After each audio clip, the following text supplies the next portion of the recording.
Welcome to the second hearing of the committee's inquiry into the impact of the Rozelle Interchange. I acknowledge the Gadigal people of the Eora Nation, the traditional custodians on the lands on which we are meeting today. I pay my respects to elders past and present and celebrate the diversity of Aboriginal peoples and their ongoing cultures and connections to the lands and waters of New South Wales. I also acknowledge and pay my respects to any Aboriginal and Torres Strait Islander people joining us today. My name is Kate Fairman and I am Chair of the committee. I ask everyone in the room to please turn their mobile phones to silent. Parliamentary privilege applies to witnesses in relation to the evidence they give today. However, it does not apply to what witnesses say outside of the hearing. I urge witnesses to be careful about making comments to the media or to others after completing their evidence. In addition, the Legislative Council has adopted rules to provide procedural fairness for inquiry participants.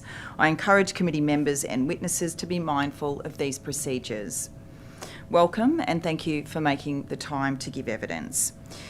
Could each witness, starting from my left, please state your name and position title and swear either an oath or affirmation.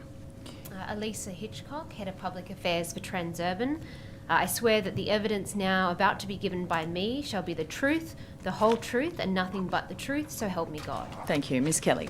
Thank you. My name is Denise Kelly. I'm the General Manager of WestConnex.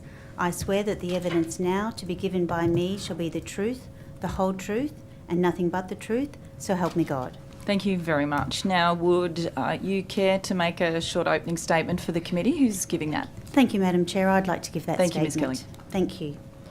Good morning, Chair and committee members. Thank you for the invitation to appear today and to contribute to this inquiry. As you just heard, I am Denise Kelly and the General Manager of WestConnex, and with me here today is Elisa Hitchcock, Head of Public Affairs. Transurban appreciates the opportunity to appear today. Transurban is an Australian-listed company and has been part of the Sydney Transport Infrastructure Solution for almost 20 years. Since we entered the New South Wales market, several other investors, including leading Australian superannuation funds, have partnered with Transurban to invest in Sydney roads. This is the case for WestConnex. It was commissioned by the New South Wales Government in 2013, and in 2018 they selected Sydney Transport Partners to be its partners in delivering and operating WestConnex when it sold a 51% stake. In 2021, this same consortium was successful in acquiring the remaining 49% share. WestConnex is one of the largest infrastructure projects delivered globally. During construction, it generated 10,000 jobs and 500 apprenticeship opportunities. Overall, about 60,000 people worked on WestConnex. Rozelle Interchange is the final crucial stage of WestConnex network. Rozelle Interchange was designed, funded and delivered by the New South Wales Government.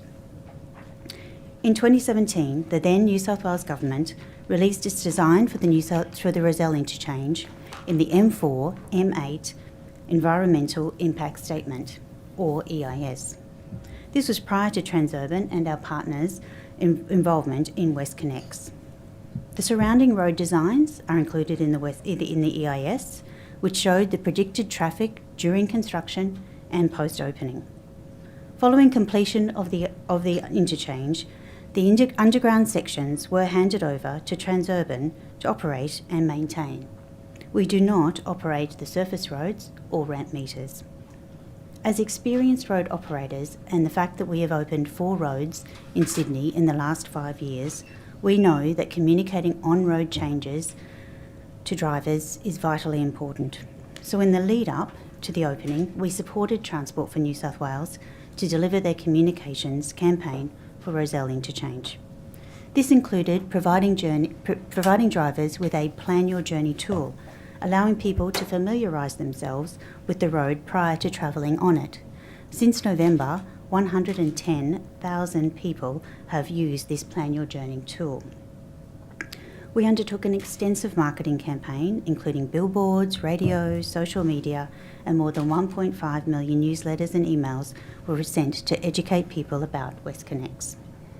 While we acknowledge the congestion issues that have occurred on the surrounding road network and the frustration of the local community, there have been substantial time savings for people from Western Sydney. These are motorists who have the longest travel time to and from work, and for whom active transport is not an option. These motorists can now travel from Penrith to the city in under an hour, a reduction of 30 minutes. A trip from Liverpool to the city now takes approximately 40 minutes, a 20-minute saving. Customers from Parramatta or Hurstville can now travel to the city in under 30 minutes, a saving of about 15 minutes. While Transport for New South Wales is the organisation responsible for making changes and taking action to ease congestion on surface roads, we have continued to support the government and motorists since the interchange opened. We have done this through 24/7 traffic monitoring and active management of internal speeds and messaging. We are also providing drivers with data about which travel route is best for them on any given day. Our linked Trip Compare tool and recent partnerships with Google Maps helps customers compare the cost and travel time associated with different routes. So it helps them make an informed choice as to whether or not they use a toll road or an untolled road. We value our partnership with the New South Wales Government and look forward to continuing to provide our support in helping resolve the local challenges with the Rozelle Interchange. We appreciate the committee's time today and are happy to answer your questions. Thank you. Thank you very much, Ms Kelly. Can I ask first up how long both of you have been in your roles working for Transurban? Absolutely. Chair, I'll go first. I've been in my role for approximately 12 months, but I've actually been working for Transurban for more than 10 years. I've worked in various roles in that capacity. I've worked in Queensland, New South Wales and in North America in various capacities, including always with major project delivery, operations and so forth. Ms Hitchcock? And Chair, I've worked for Transurban for about 8 years now, and I've been involved in WestConnex since we originally looked to acquire the original 51% share. So I've worked on and around WestConnex for about 7 years. Okay, all right, thank you for that. I just wanted to I note that Transurban was very quick in its submission to state that the design of Rozelle Interchange was a matter for the government, that the government, Transport for New South Wales, designed it. Do you know whether before the agreement that was signed, or before Transurban signed the deal to buy the majority stake in WestConnex in 2018, whether Transurban was in talks with the New South Wales government before that time about Rozelle Interchange?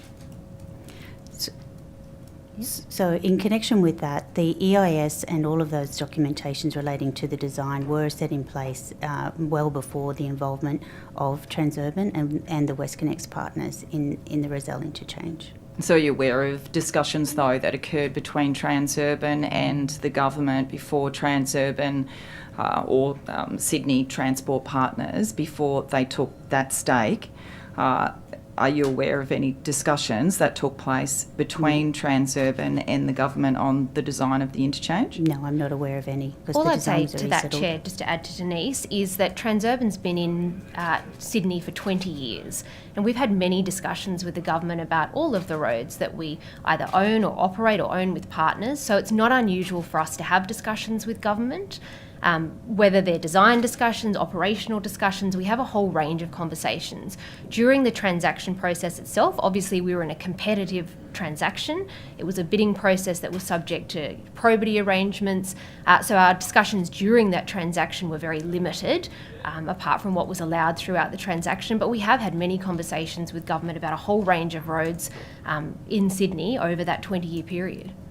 Considering your, very business is obviously focused around getting more cars onto those motorways for your shareholders' pockets, really, would it be fair to say that discussions with the government before 2018 may have centred around ways in which more traffic can be funnelled onto those motorways, more traffic can use the Rozelle Interchange, more traffic can use that WestConnex going through to the city? Is that fair to say?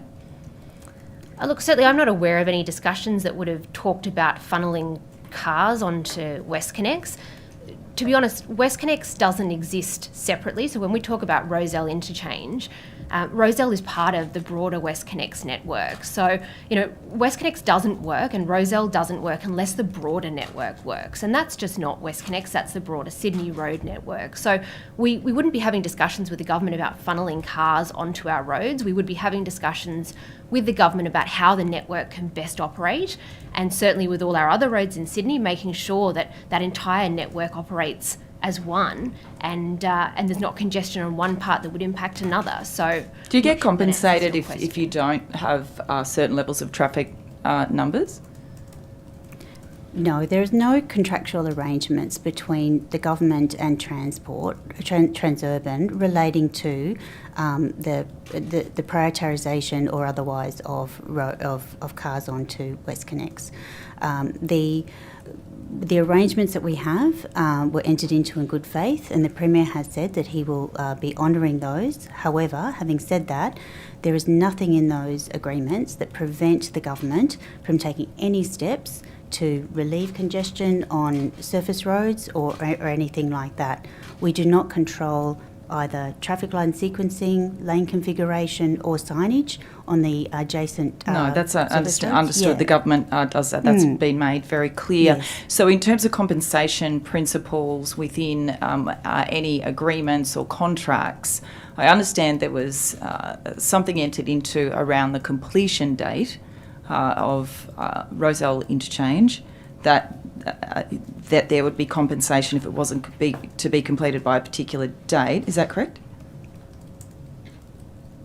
I'm not aware of any obligation for us to have engaged with Transport on a completion date for Rozelle. So we worked with Transport to make sure we were operationally ready to take the cars and so forth and to be ready when it's opening. And we worked with them day in and day night and night to get that ready. But there is no arrangement for us. That is the arrangement between Transport and the contractor as to when the date for the completion of Rozelle would be undertaken. Okay, and so what other compensation measures or principles are built into the agreement between the government and Transurban? There are arrangements in place that provide that if the government wanted to make any changes to the WestConnex network, then what would happen is that the government would, and as Elisa said, engage with us, discuss with us what proposal that they were making, and in view of the fact that we've got a very long-term relationship with the government and that we've been involved in the Sydney Road Net for more than 20 years, we would have that discussion. But there is nothing preventing... Did you say if the government was going to make any changes that would impact on Transurban? Is that what you said? If the government wants to make changes to the WestConnex network that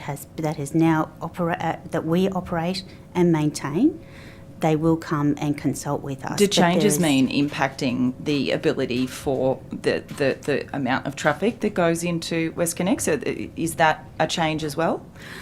I don't know what the changes might be, Madam Chair. I think that's a hypothetical situation. But what I can tell you is that if the government want to make a change, then we are their partner and we will consult with them and collaborate with them on that. Can I just ask a follow-up? I just do want to table something, Mark. Can you just after this? Yeah. So I just want to table some documents and then I'll go to you if you like. In fact, if we could just hand. So there's those two. There's copies available for the two. So I'll just wait till these. This is just part of a document that is available online, which is the WestConnex M4 M5 link project deed schedules. It's 300 and something pages, and as a Greens, I was not going to print out the whole lot, but that's the document. And I just wanted you to explain to me. There's 4 redacted pages of this document. Most of it isn't redacted. But there's 4 redacted pages, which is Rozelle Interchange Compensation Principles. That's what it looks like. That's 4 pages. That's what's publicly available. That's the compensation principles for Rozelle Interchange. Why is that redacted? What are those compensation principles? Sure. I'll answer that, Elisa. So the way that the deed is structured is that Rozelle Interchange is part of the M4 M8 link, and it becomes part of that, and it is a very complex network. When Rozelle Interchange was undertaken by the New South Wales Government, the arrangements were for Transurban, for WestConnex, to take over that once it had reached final completion. At any stage during that time, the government might have changed their mind, for example. And therefore, there needed to be some framework around whether or not the Rozelle went ahead, for example, whether it was abandoned by the New South Wales Government, and whether or not there was a change to what the New South Wales Government wanted to do with Rozelle. None of those events have occurred, and therefore nothing in this document is now Okay, relevant. so that's great. So there's no reason for that to be redacted anymore, those 4 pages, because it all happened in the past. Surely around, public trust and transparency, you can now show the public what's in those 4 pages. I think, Chair, it's important to note we don't have anything to hide. We're here to answer your questions. We don't have anything to hide. But Transurban did invest $21 billion in WestConnex. And as you can imagine, if any company is buying, a big piece of infrastructure, there will be contractual documents as part of that. So certainly a summary of all the deeds is available on Treasury's website, and that's probably where this one comes from. And it's something that we are not, not surprised That's great, by. $21 billion, that's fantastic. But you've just said, Ms. Kelly, that this was all about the construction of the Rozelle Interchange at WestConnex. This is all in the past. Nothing to do with future performance, nothing to do with any measures that may impede traffic flow through WestConnex. There's a lot of the public that think that that's the case. You've got a chance here to say that's not right. We'll provide what's in this document, these 4 pages, but you're not going to do that. Look, I think we're happy to take that on notice. Take that As you on said, notice. it's a 350-page document, so perhaps we can take that on notice. Obviously, there's a lot of materials that exist around WestConnex, so perhaps we can come back to you on that one. And Ms. Kelly, you're saying now your evidence was that these 4 pages here, it's to do with construction, timelines around construction, all in the past, but nothing to do, these 4 pages, nothing to do with the performance, whether the government impedes, takes any measure to stop the flow of traffic, impede the traffic, anything like that. You're not... There is, I absolutely, there is nothing in those pages that relate to the surface road network or any kind of arrangements relating to the prioritisation or otherwise of traffic on the Rozelle Interchange and on the WestConnex network.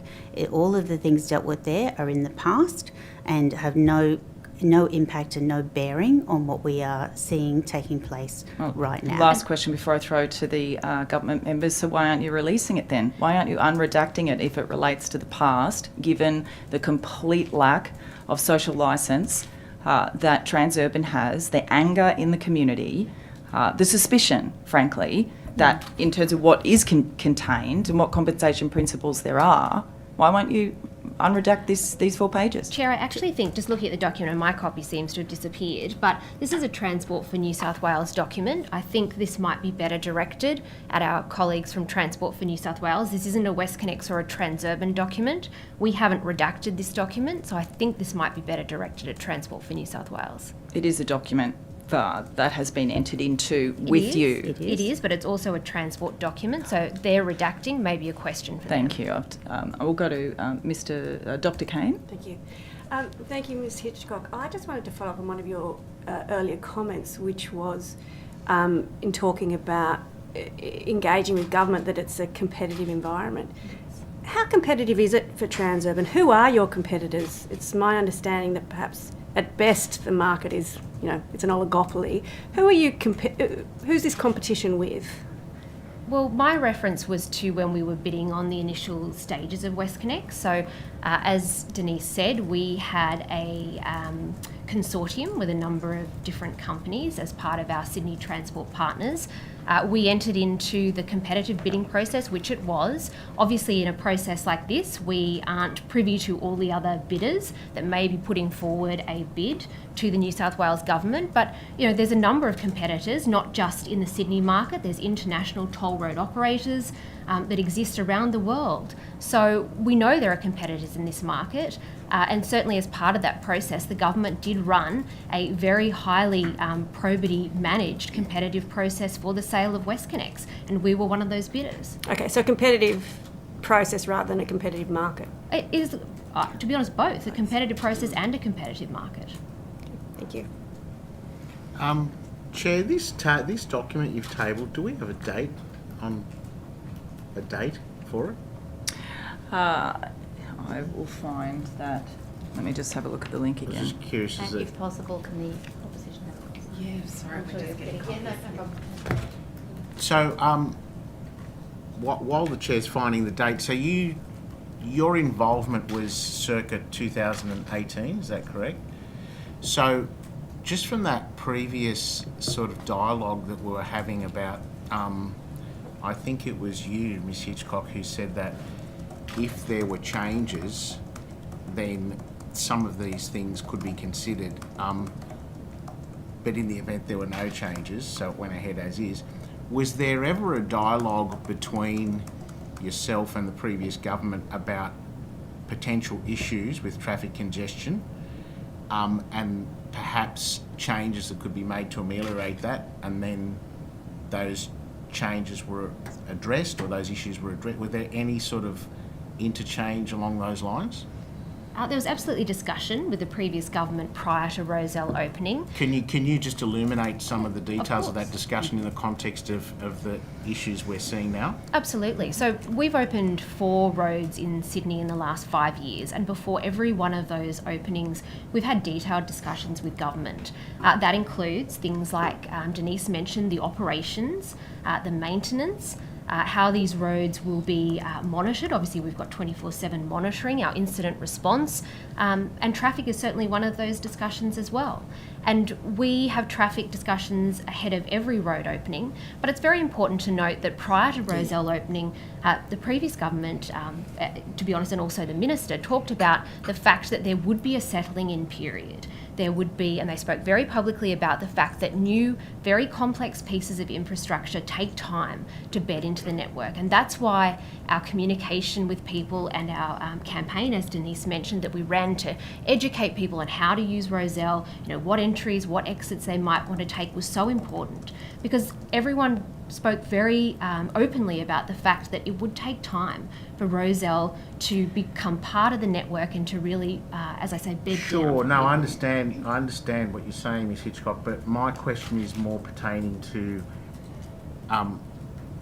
were there specific discussions around a potential systemic structural issue which could cause the traffic congestion that we're seeing today, and how that might be ameliorated? Because I'm just trying to tease out whether or not concerns were raised during that process by the previous government, and if so, what, if anything, was done to address it, or was it just, this is going to cost too much to fix up, let's just push ahead?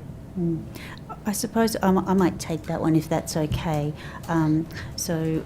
Buttigieg, I think what you're trying to drive at is whether, so that I've got this right, whether or not those discussions took place closer to sort of 2017, 2018, or whether they took place recently. If I could just clarify that, that would assist me in providing an answer. Well, it's more the nature of any discussions that took place along those lines during that gestation process, I guess, for the construction of the road. Because presumably a lot of the submissions I've read and the evidence seems to indicate that concerns were raised by the public at the time about potential congestion issues, which we're now experiencing, and surely that would have raised some alarm bells in government about, well, we better address this, and I'm just keen to know whether or not that was aired during your dialogue with the government. first instance, I would say it's difficult for me to say what was going through the government's mind at that point in time. But what I can tell you is that from around July 2022 or thereabouts, we weren't obliged to, but we undertook some very high-level analysis of the interchange and its impact and what would happen post-opening. And we shared that information with the government at the time, and they included, from my mind, analysis of what we'd call hotspots, which is around Victoria Road and Anzac Bridge. Those discussions did not centre on, to use your phrase, structural changes at that point in time. No, they did not. But however, they did look at what are the likely hotspots and what could we do to alleviate that. And we've continued to work with, from that time, we continue to work with the government and continuing to work with them to this day by providing 24/7 monitoring, traffic time data, intelligence about trip times and how the traffic is going at various points of the day. And that's all available. We give that information. It's all uploaded to government website. So issues were raised on regarding those hotspots, Victoria Road, and what was the other one you mentioned? I mentioned the Anzac Bridge. Anzac Bridge. Yeah. What about the rat runs into the feed in local traffic?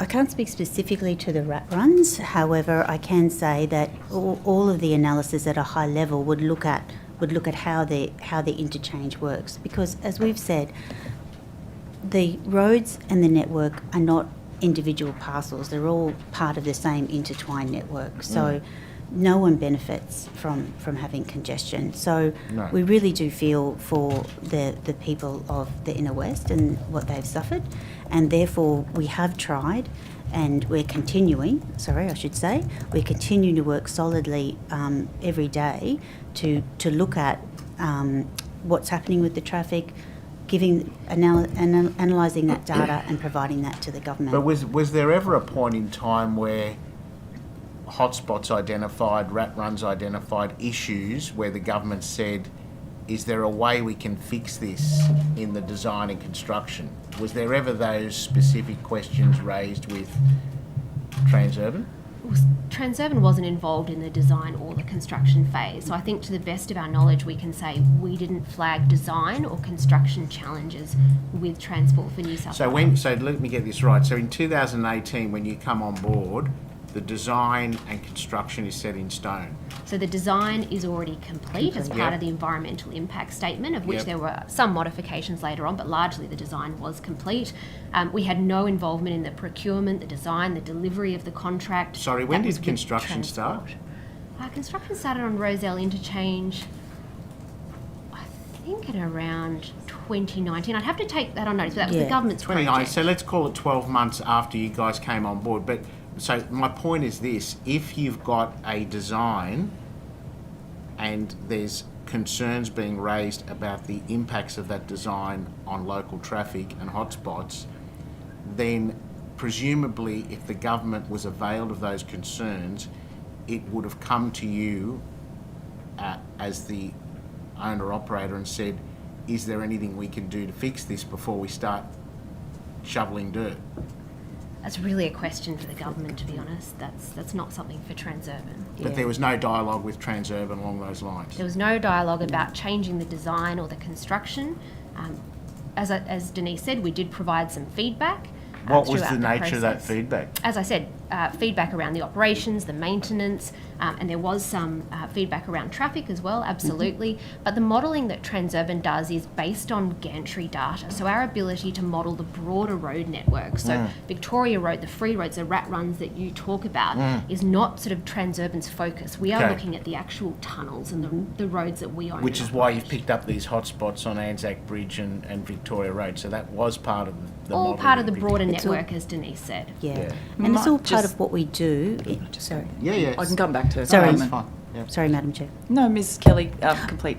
I was just going to say, it's all part of the work that we do as part of opening a road. We do look at all of the interaction with the local roads and then feed that information back to the government to make sure that we're giving as much and being transparent about what we see could No, be the sorry, this is a problems. very important point because there seems to be an element of contradictory evidence here because Ms Hitchcock stated that the gantry parameters, the input data from the gantries, was not broad enough to include rat run issues, to use a colloquial term.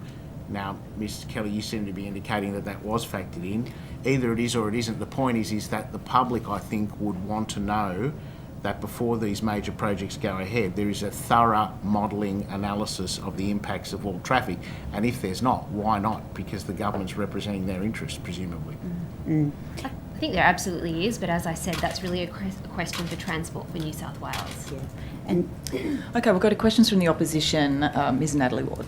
Thank you, Chair. Thank you, Ms Hitchcock and Ms Kelly, for coming along today, for your assistance to the committee's inquiry and for your written submission, which is very helpful, noting I think that you do have a significant history with building roads back to 2005, I think you said, going back to the opening of previous roads. So this isn't your first rodeo, so to speak. Can I just go to, just to follow up on the government questions about interaction prior to the opening? Can you just talk to that and expand a little bit about that? Specifically, I guess the critical time is 6 months leading up to the opening. It probably intensifies somewhat. Can you speak to that and how, what was involved in that communication? How does that work? And just explain to the committee what the sort of ongoing interaction is and who that is with. Sure. Do you understand? yeah, sure. So in relation to the work that we do, we undertook media campaigns, billboards and social media. We also designed a virtual plan your journey tool. So you could go onto the website and put in your origin and your destination and then work out how to travel. That tool actually shows you the exact signage, lane choice, etc. that you would use in order to make your journey. And as I said earlier, we've had 110,000 hits on that tool, making sure that people use that. We also did a lot of community engagement and Sure. So I guess there was a lot of communications, as Denise is talking about. So in that 6 month prior to opening, we worked very closely with Transport for New South Wales to support their primary opening campaign. Obviously, they were responsible for opening the asset, but we felt it was very important that we were speaking with Transport for New South Wales about the broader communication. So as Denise said, it was about planning radio advertisements. We had over 1,000 radio spots to communicate to people how to use the new asset. The Plan Your Journey website, that people were able to pre-drive their journey, any entry, any exit on WestConnex, to be able to essentially understand how the asset could be used before they even left their home. Making sure that we had social media advertising. We know that most people are now consuming their news via social media. So we had a very successful campaign that reached about 7.5 million impressions on social media to make sure that people knew as much as they possibly could what the opening of Rozelle Interchange would mean to them. We've received a lot of very positive feedback from people that said that they understood a lot more after going through some of the elements of our campaign and also Transport for New South Wales' campaign that worked together ahead of the road opening in that 6 month period. Thank you. Yeah, that's very, excuse me, very helpful. I guess I'm interested in just following on from the question, so about the interaction. When you said you dealt with Transport for New South Wales, when you're talking about interactions with the government, you mean with Transport for New South Wales. I just wanted to hone in on that, just to be clear about. So I understand your community connections, and that's terrific. Thank you for that, very helpful. But I guess in terms of our drilling down into what the preparations are, what the interactions were, can you clarify for us who that was with, within Transport, how often were they, what was the kind of mode of the communication, who was that with specifically, and what was the kind of, the preparation levels, I guess, are increasing at that time. What's your interaction and who drives that in terms of the decision making about what to do leading up to that opening of the asset? Yeah, absolutely. Well, it was a government project, and as I've said before, it was delivered by the government. So they had the primary, I suppose, responsibility for driving their campaigns. But because we were going to be the operator and maintainer of the asset, we took an active role and became involved, and also made more importantly, our resources available to assist the government in their campaign. So we had dealings with, we had working groups and also dealing with the higher levels of government in terms of the campaigns that we were running, and making sure that we were being very transparent about our messaging and what information we had and so forth. So there was sorry, you go. Sorry, I was just going to say that I should just be clear that the majority of our conversations are with Transport for New South Wales. When we talk about the government, we really are in this instance talking about Transport for New South Wales. And as Denise said, we had a number of working groups, whether that was my team in the communications working group that we've talked through, whether it was the operations and the maintenance side of things. There were a whole host of team members, as Denise said, that were made available to Transport for New South Wales to support them throughout every aspect of the opening that we could. And through that process, can I ask, with those working groups, did you feel that Transport was responsive to what you were saying, to what you were feeding in to them? How was that interaction? I think from my perspective, it was a very positive experience. Obviously, it's a very high-pressure environment when you're leading up to opening a $4 billion road, and it was really all hands on deck, and we had a very collaborative working relationship with Transport for New South Wales, and certainly something that we have had each time we've opened a road with WestConnex.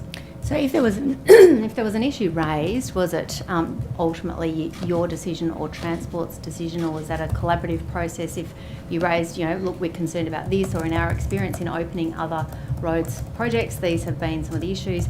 How was that interaction, and how were any sort of, terrible analogy, but speed humps overcome? What was the sort of level of communication with them and the decision making from there? Well, I think ultimately the decision was for Transport for New South Wales. This was their project. As Denise said, they were the ones who designed, they procured, they delivered with their construction contractor. So we could certainly provide advice and feedback based on our previous openings, but ultimately the decisions rested with Transport for New South Wales. And in that 6 months, presumably there's a lot more sort of tin tacks, if you like, of the specifics of the opening, of potential problems with it. Can you speak to who you dealt with, how you dealt with them in that context? We anticipate there might be an issue here. This is what we think you should do. What was that process, and what was the feedback? Thanks, we've taken care of it, or thanks for the feedback, or we'll scrap the opening and redo the whole thing, or how did that work? Would you like to talk about the operational side? Yeah, so the operational side, we had an intense working group. It was a very large working group involving everyone from the project directors from the contractors to the project director of Transport for New South Wales project delivery section. They met initially when we first started 12 months ago. They were meeting monthly, then it went to fortnightly, then it went to weekly, then it went to daily, quite frankly. So in order to get us ready for that opening. And we were all there in the to actually physically in the control room when we were ready for that opening. So any issues that occurred at any of those levels were escalated as they needed to be, and they were largely operational issues. There is a separate discussion, as Elisa has mentioned, with the communications team around how to do the opening, how to best get the driver education out there, because our experience is that it's really important to get all of those driver education messages out there in the public. Okay, so can I just perhaps ask you to opine that it is hindsight's always 20/20 in these things, but can I ask you if, upon reflection, if there are things that could have been done better, or things that could have been anticipated in your experience, or what's your kind of, for the future, what was your experience, or what could have potentially been a learning from the process operationally? So we're always looking to improve, so that's absolutely our mantra. So we would always look to improve our processes and our road openings and how we can inform the public better. So we absolutely are taking on board the feedback that we're getting from the community and so forth. At this stage as well, I'd like to take the chance to say that the experience of Western Sydney motorists has been somewhat terrific. They're cutting travel times by 30 minutes, 15 minutes and so forth, and they're having a wonderful experience on the West Connects road. That does not mean I'm not aware of the frustrations in the immediate surrounding network. So absolutely, we're always future forward, always looking to go forward with better ideas and better outcomes. Thank you. Knowing that you don't control every part of it and every street, but certainly it's a joint effort. Everybody needs to pitch in. I guess just the reality is that the impacts were somewhat more perhaps than anticipated in the circumstances and beyond what was sort of publicly stated. I think that's a fair assessment. Was the sense that you got from Transport for New South Wales that this was what they anticipated, that they were aware of this, or that it came as a surprise? Well, I think if we look back to the months prior to opening, Transport for New South Wales had their Coordinator General out talking very publicly about the fact that they anticipated there would be challenges associated with the opening of Rozelle. And I think it's very important to note that Rozelle is a very, very complex piece of infrastructure. When you look at the different trip options, there's essentially 19 different ways you can use Rozelle Interchange. It's not just one road on and one road off. That would have made it a lot easier. So I think that Transport for New South Wales was very clear to come out publicly early on and talk about the fact there would be congestion challenges. We are absolutely cognizant of the fact there have been significant challenges for that local community. My team and I talk to that local community on a regular basis and we hear it firsthand.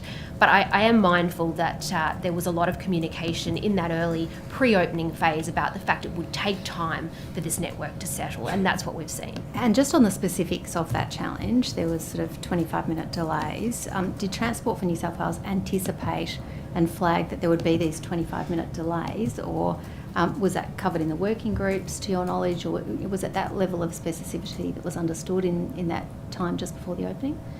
Whether Transport for New South Wales anticipated it, to be honest, would be a question for them. Certainly we talked about the experience that motorists would have in those working groups. Did we talk about specific numbers?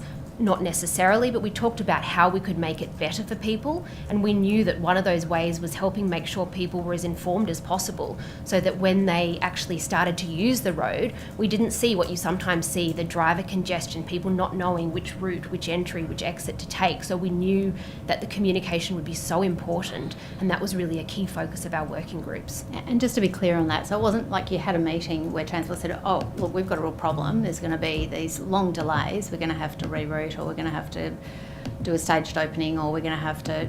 There wasn't that kind of discussion, just to be clear, to cover. Not to my knowledge, no. Okay, we'll go to Mr. Westphang now. Thank you. Thank you very much for both appearing today. I'm in the enviable or unenviable position, depending on how you view it, of often using the Rozelle Interchange on a daily basis when I'm in Sydney. And so I was able to see the opening firsthand because I was travelling it daily. Before I cover off on those parts, I just want to take a step back. Obviously, the West Connect program was opened in a number of stages, and the M8 section, the M4 M8 connection effectively, was opened beforehand. When it opened, it would be fair to say that that was a fairly seamless process. Would that be fair, with few teething problems? There's always teething problems with any road opening, I think, but it certainly was a successful opening from Transurban's perspective. The difference between Rozelle and the M4-M8 link, of course, was that Transurban was responsible for delivering the M4-M8 link, so we were a lot more involved in the detail of that one. So it was a slightly different process, but yes, I think there were still some teething problems, but certainly people had a good experience as far as we understand. Okay. And so, in relation to, I guess, that engagement between Transport for New South Wales, that was obviously under the previous government, when the M4 M8 section opened, and the minister, and I'm fortunate to have the minister, former minister, sitting next to me, but Nothing more former than a former. That's unfortunate, but yes, true. Was it fair to say that the Minister was reasonably hands-on in that period of time?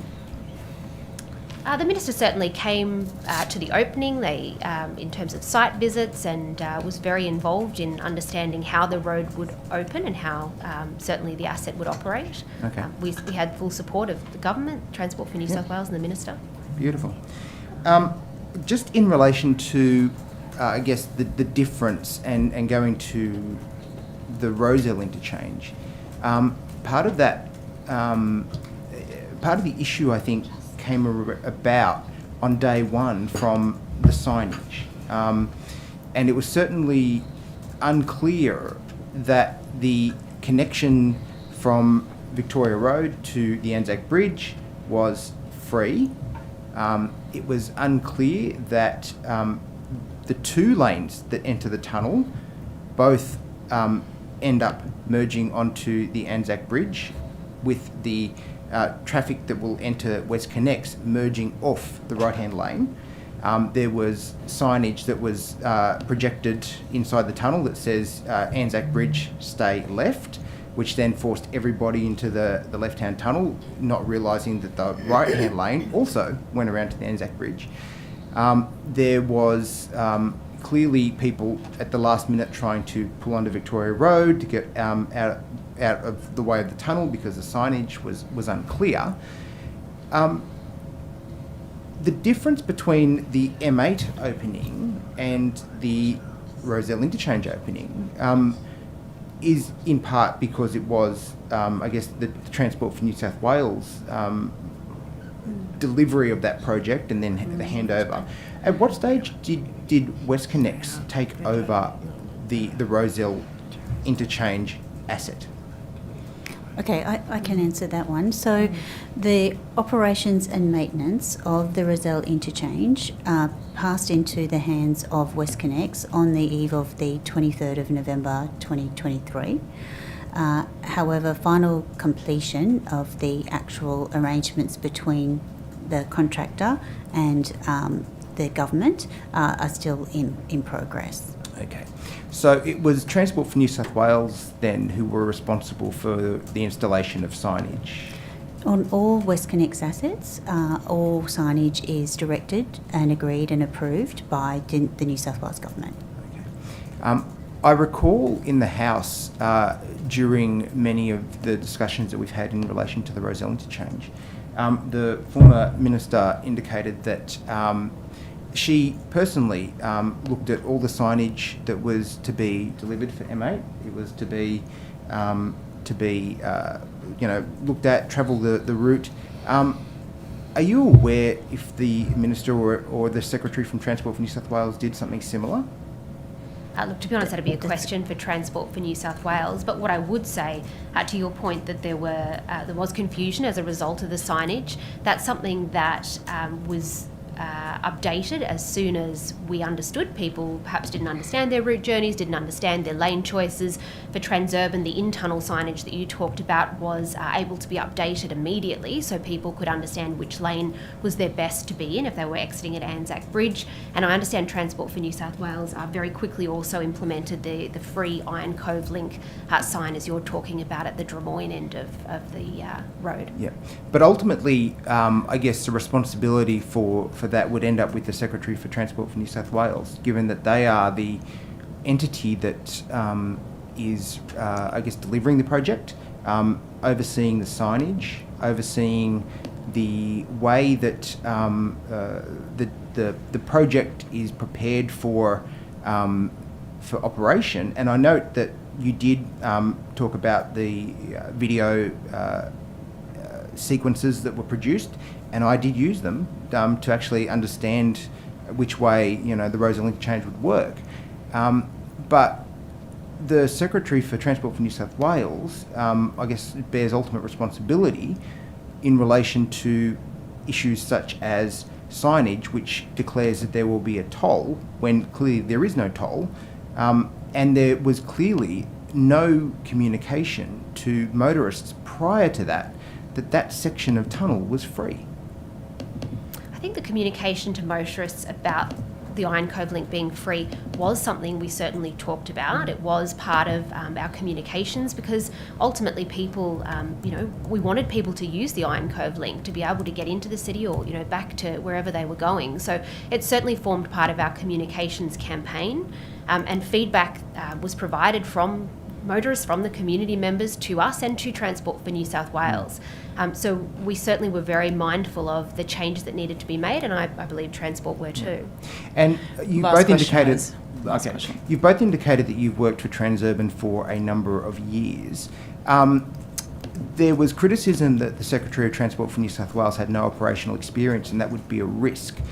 Do you perhaps concede that the opening of the Rozelle Interchange was a direct relation of the fact that the Secretary had no operational experience, and therefore the shambolic opening of Rozelle was a direct relation to the fact that we employed a Secretary with no operational experience into one of the most complex departments within the department inside the government of New South Wales? Look, that's not something appropriate for us to comment on, but what I but would please say... do. You can. I mean, feel free. It's not appropriate, but I would say that we worked very closely with Transport for New South Wales. We have a very good working relationship with them. As we said, over 20 years we've worked in the Sydney Road network, and that's a very positive relationship we enjoyed with Transport ahead of the Rozelle opening.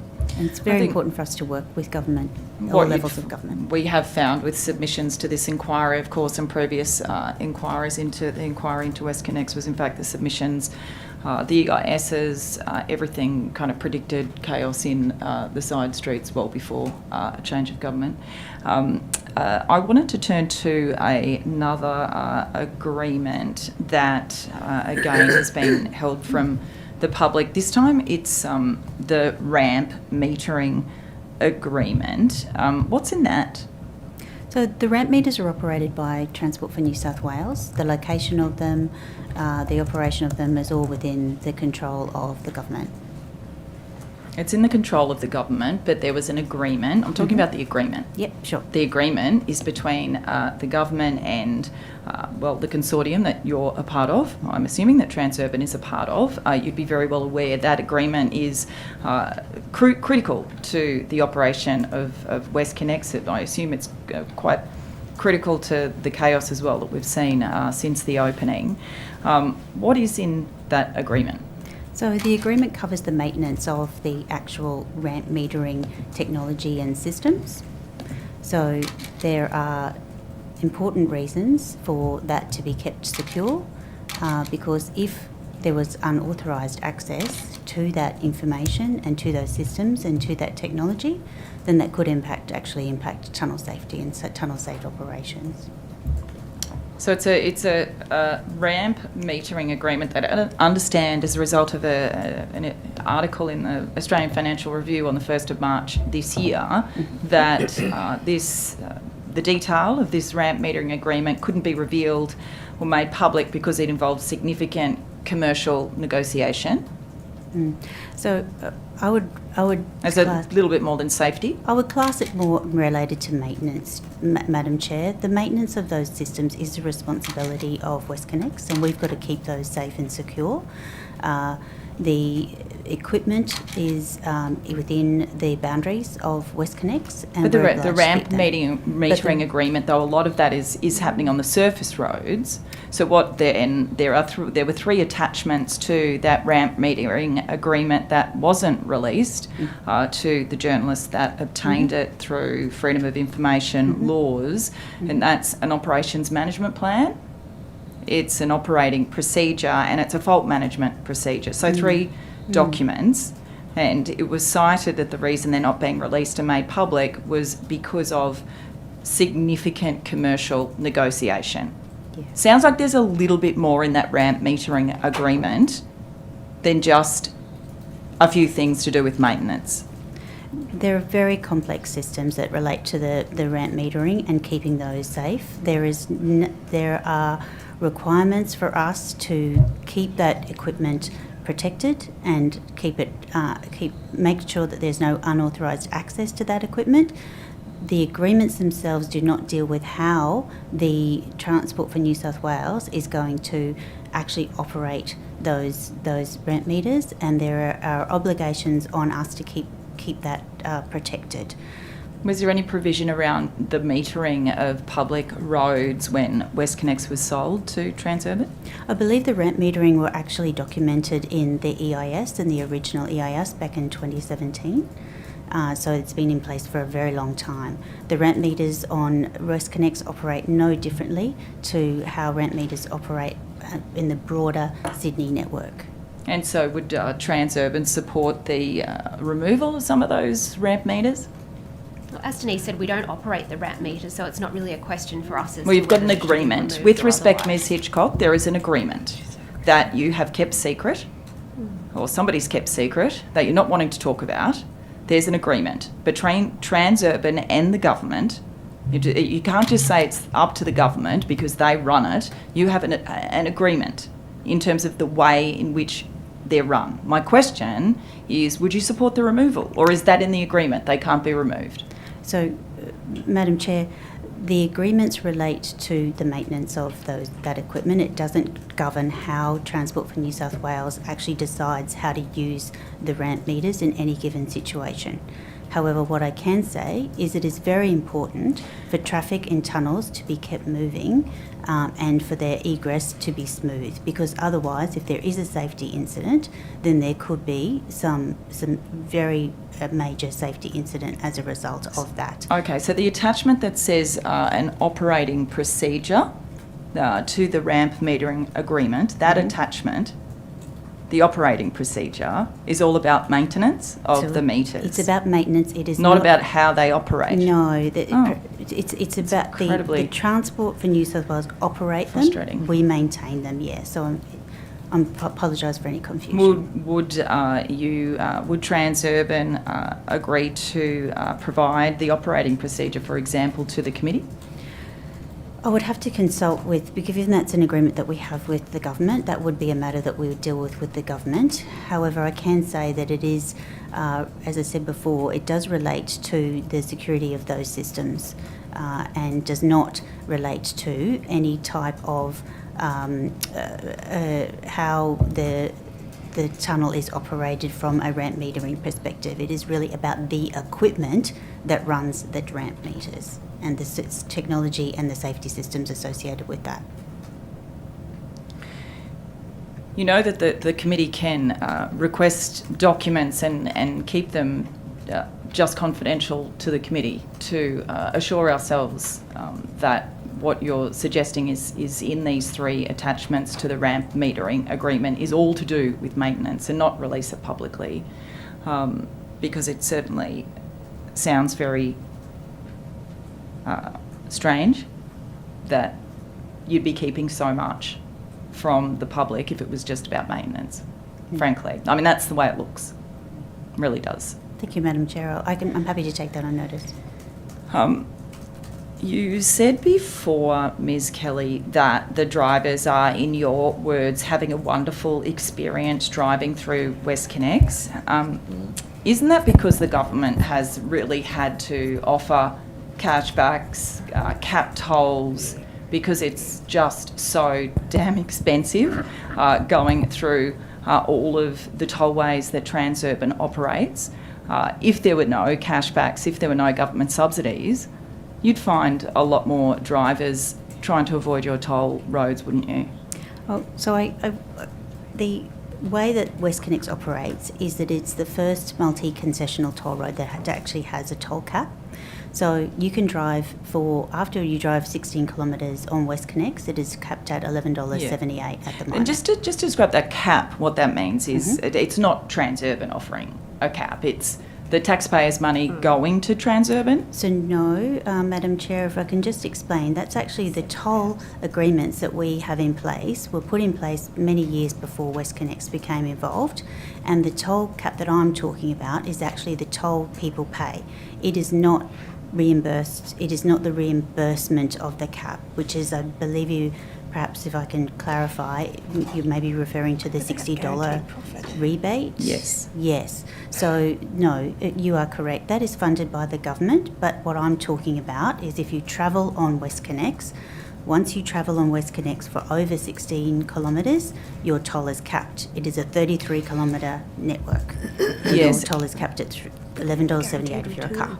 And how much is, just remind me, how much is Transurban receiving in government subsidies in terms of the money that the government is paying Transurban each year for toll subsidies, essentially?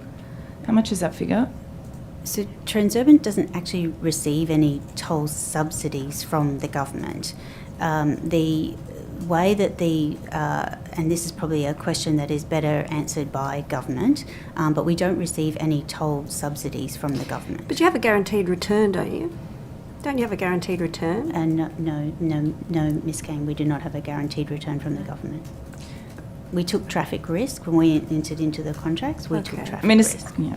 So if you look at the instance of COVID, for example, Transurban took the risk in COVID. We didn't receive any subsidies, any payments from the government during COVID. It's up to Transurban to take the risk when we buy these assets. Yes, I mean, but the public are receiving compensation or subsidies for how much they're paying you, essentially, and they're more comfortable driving, of course, in your motorways because they know they're going to get this money back by the government. I mean, that's also, I think if we didn't have that, and I don't know what your modelling is showing, but if we didn't have incentives in some ways, financial incentives for people to use those motorways, I think a lot less people would be using them. Is that correct? So the figures that we have is, as of last year, in our financial reports that are made public, there are up to 278,000 people that were using the WestConnex network every day. That number has increased, and that's because we believe they're getting reliability, they're getting a great service, and they're getting to their work or their play or their children's events 30 minutes, 40 minutes, 15 minutes earlier. So I can't speculate on what whether or not the decision by the government to offer a toll rebate is playing into that, but what I can say is that people are making a decision, and they can make an informed decision because we have link and trip compare tools. We've got a partnership with Google Maps that tells you how much your journey is going to cost, and also how much time you would save if you go onto a toll road. And so all of these options are playing into people's decision making, and we see that in that we're seeing 300,000 trips per day on WestConnex. This part, I just want to throw to the government for more questions. Thanks, Chair. I just want to take you back to that line of questioning we had about the dialogue between the government and Transurban. So, what is the process if the government seeks to make a structural change to the network, tunnels for example? Would Transurban have veto over that decision? In other words, does it require agreement from Transurban before they can do that? Or can the government unilaterally do it? Mr. Bridger, can I just clarify if you're talking about a change to WestConnex or a change to the surface roads, please? A change to the motorway network. In other words, you've come into a contractual arrangement with the government to purchase this road or this piece of road network and operate it. Mm-hmm. If the government says pre-construction we're going to change X, Y, Z because we've found issues with congestion or whatever, do you have veto over that? So the way that it would work is that, first of all, the government can make any changes to the surface roads, any of the roads surrounding the Rozelle Interchange, without any type of conversation with us. There is no contractual arrangement, no commercial arrangements in place that prevent them from taking any action whatsoever to alleviate congestion around the Rozelle Interchange. We have entered into, in relation to WestConnex specifically, we have entered into contracts with the government. The government has said that they will honour those contracts because they've been entered into in good faith. Having said that, if the government wants to make a change, they will contact us, they will consult us, and we will have a collaborative and mature dialogue about that change. But ultimately there has to be some sort of clearinghouse. So you're saying the clearinghouse is the contractual arrangement. So there are provisions in that contract that would allow you to say, well, that's not what you told us you were doing, you can't do it. The contract does not impede the government from making any decisions that they have to make. What it does do is... Including structural changes directly associated with WestConnex. There have been no discussions around that, so that is a slightly hypothetical question. However, what I would like to repeat and reassure you is that there are no reasons why the government would not come and speak to us about any changes that they wanted to make, and we would absolutely 100% engage with them, because we've been involved in the Sydney network for 20 years and we're committed for several more decades, and it is in our interest to have a fully functioning Sydney transport network. But some of these redacted compensation provisions, you would be able to enliven those, wouldn't you, if it was going to affect your business model? Mr. Buttigieg, any provisions that related to Rozelle themselves are now finished, because Rozelle was delivered by transport and handed over to us, so that they are no more. No, but we traversed this history before. I'm sorry. When you came on board in 2018, the construction hadn't started, had it? No, I think it was in its No, early early procurement stages. phases. Yeah, so there was still opportunity for potential changes if the government thought. So there was no dialogue whatsoever about potential changes. In those early days, no. The government, well, Transport for New South Wales had their environmental impact statement that really sets out how the design, how the network would operate. That's not a Transurban document. It's not something that we were consulted on or fed into. That was a Transport for New South Wales document. Okay. Sorry, I think it's just restating what my colleague said. So does that mean, going back to, consultation, can the government make changes to the motorway network without Transurban approval? So we have contracts in place with the government in relation to our network only, Ms. Kane. Yep, okay, so with your part of the network, can the government make changes government- without Transurban approval? The government can make changes following consultation with us, and we expect them to do that in the context of our relationship, in the context of agreements that we have entered into in good faith. The Premier has said he will honour those agreements. I understand that, but with regards to that consultation can take many forms, and consultation doesn't necessarily end with both parties agreeing. If the government was not to, you were not to agree with the government at the outcome of those consultations and they wanted to make a decision, would they be able to without Transurban also sharing the vision? I think that's a hypothetical, but what I would say is that, as I've said many times this morning, is that it's in our interest to have a fully functioning transport network. So if there were discussions taking place, I imagine that those outcomes would be for the betterment of the network. No one benefits from congestion. The Sydney network works better if it's intertwined and interactive. So I would say that we would hope that any engagement with the government would be positive and for all parties involved.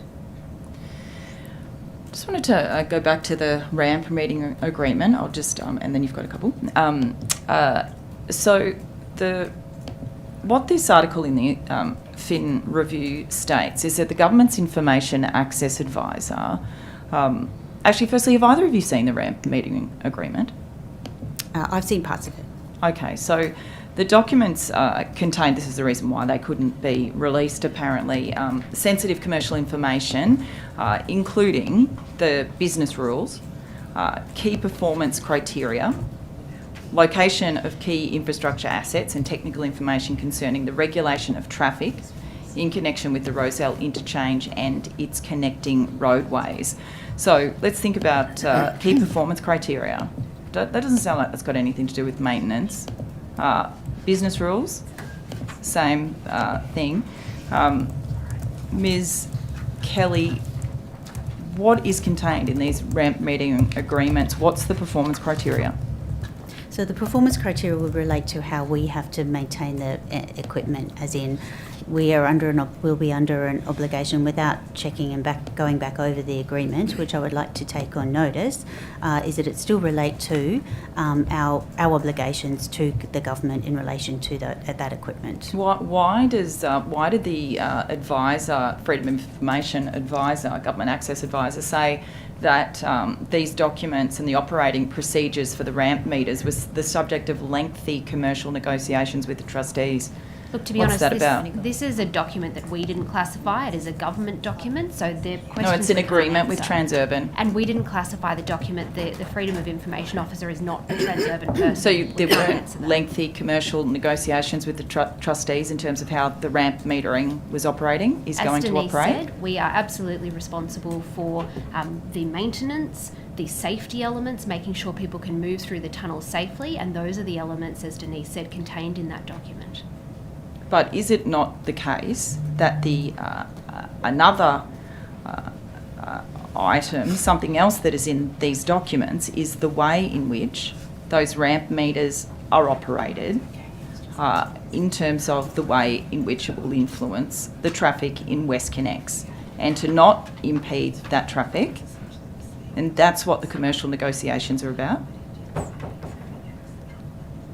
I think there's only so many ways that we can explain that these are very operational questions, and that Transurban does not operate the ramp meters. Yeah. I'm sorry we can't be any more detailed. But and you signed this specific for you. agreement that's you signed this agreement that won't be released publicly because of very sensitive commercial negotiations, and that's what this inquiry is trying to get to the bottom of, as to whether the type of sensitive commercial negotiations that won't be released publicly is what is leading to the pain that is being experienced by inner west residents because the government can't take any action that will impede traffic flow through WestConnex. No, I would like to clarify absolutely that they're not my words that have been used by the Freedom of Information Officer.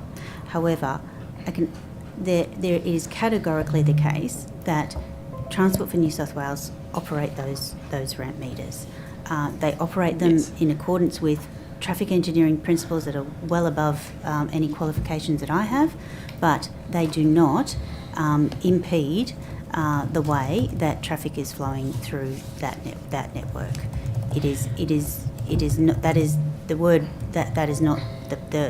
That's not the purpose of that agreement. The purpose of that agreement is to cover maintenance and to keep that equipment safe and to prevent unauthorised access to that equipment. We'll go to questions from Ms Ward. Thank you, Chair. In the couple of minutes we have left, just on the documents, 5 minutes? 4 Yeah, minutes. 4 minutes, thank you.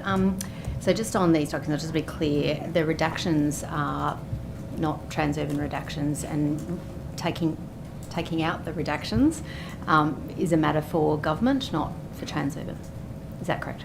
So Transurban will give us the document then, no? Is that what they said? No, it's my time. I've got 4 minutes. Sorry, I just wondered. I just presumed Not that up was to you whether they're redacted, not up to you whether that is lifted or not. Is that correct? That's as far as I understand. That's as far as I But understand. government can do that. It's a question. It's for a question for Thank you. government. But you can give it to us. Just in relation to the risk talked about, so there's no methodology by which to, if you like, feed vehicles into WestConnex, other than people making the choice to do so or convenience to do so. Can I just ask about risk then? Equally, if there are no vehicles in WestConnex, say for example, I'm not wishing it ever again, but a pandemic and COVID, not so many people on the road, do you get any compensation for that in that circumstance? No. I can actually say that during COVID we did not receive any compensation from the government or subsidies. Okay, thank you. And in relation to just documents, again, I think the Minister has spoken about tabling in Parliament the concession agreements. Have you had any discussions about that, tabling those agreements at all? Has that been something he said that would happen, and that doesn't seem to have happened? I have not had any discussions about that, but I understand that the summaries that are available on the Treasury website continue to be so, and we have not had any further discussions at this stage. Okay, that's different from tabling them. Yeah, that's exactly. Thank you. Okay. Sorry. And in relation to feedback from the community, appreciating what has happened so far. Is that opportunity for feedback still ongoing with those communities? Obviously, I'm sure there's not as many complainants in Penrith as perhaps in Drummoyne, and is there the opportunity for those communities to be able to integrate their comments to you? Who is managing that? Are you doing that? Is Transport doing that, or are you? How is that working? No, absolutely. There is no timeline on when people need to have provided feedback by. I would say, though, that since Transurban's taken over operation of Rozelle Interchange, we've received a total of 65 complaints from the local community. And I'm mindful that, up to about 55,000 people are using Rozelle Interchange on a given day. So we have received a relatively low level of complaints. With that said, we are absolutely mindful of the fact that the communities have been impacted by this piece of infrastructure and have had their challenges around the congestion post-opening. But at any point they can come to us. There's a hotline they can call. There's an email address. Members of my team spend quite a considerable amount of time going out to see community members in their homes one-on-one. So I would absolutely invite people to get in contact. We're very happy to speak to them, and I know Transport for New South Wales are too. Thank you. Chair, can I just, in the interest of time sharing, can I just ask a quick final one? We'll just let Ms. Moore. Sure. We've got 2 minutes. One more question. I mean, it matter for you, It's but 11:45. can I invite you to consider taking on notice that of those complaints, it might be helpful for us to understand broadly where they're from. That could be a number or a percentage. I'm assuming the answer to the question is there's less from Campbelltown, Penrith, and could you perhaps break it down, if you're able to, by Penrith, Liverpool, Campbelltown, and those suburbs, and then Drummoyne, Balmain, and just for us to get a feel of where the majority of those are. I suspect I know the answer, but Yes, it would be helpful to see. I'm very happy to what, share that now. Yeah, and what they course. relate to. Absolutely. Is it just We're kind of congestion? almost out of time, Okay. actually. I'll be very quick. They're from that inner west community. Those 65 are mainly from that inner west Yep. community. Who are absolutely exhausted because The- they've Yeah. made so many The complaints. majority and so of many people petitions over are. so many I'm sorry, I'm years. just out through the question.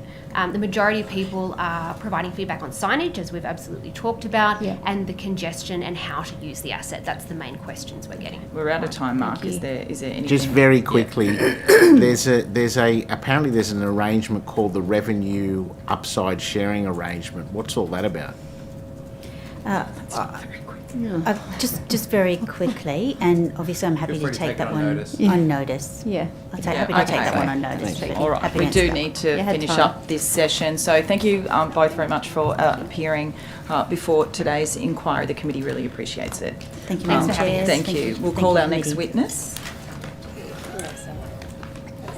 Secretary's got to get his notes to you quicker, Mark. I was very generous.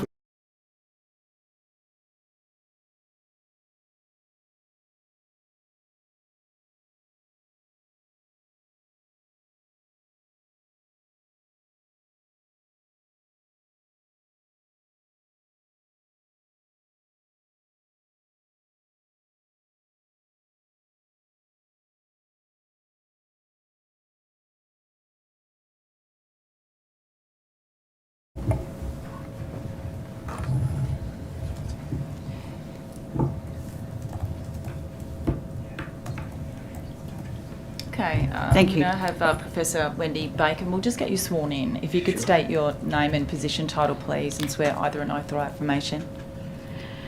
I solemnly, sincerely and truly declare and affirm that the evidence now about to be given by me shall be the truth, the whole truth and nothing but the truth. Thank you so much. Now you have a short opening statement to make. Yes. Thank you. I'm Wendy Bacon. I'm a journalist and member of Community Environment Monitoring, and thank you very much for the opportunity to address the committee. I should say at the outset I was one of thousands who opposed WestConnex. We're in good company with councils, independent planners and transport experts. I became involved because I knew people who lost homes or suffered terrible impacts long before this. On a voluntary basis, I devoted a lot of time to researching WestConnex. I'm also a supporter of public transport, especially in Western Sydney, much of which remains poorly served. I'm a member of Community Environment Monitoring, and we've got a couple of other people here today. We're a small group of journalists, scientists, social researchers and others who do research and publish in the public interest. One of the big challenges for communities is that independent research support is often very expensive, and local journalism has all but collapsed. Charlie Pearce, our research coordinator, is in Japan, but will be willing to answer any written questions. He's a very experienced environmental scientist, including with Sydney Water at the EPA and with landfills.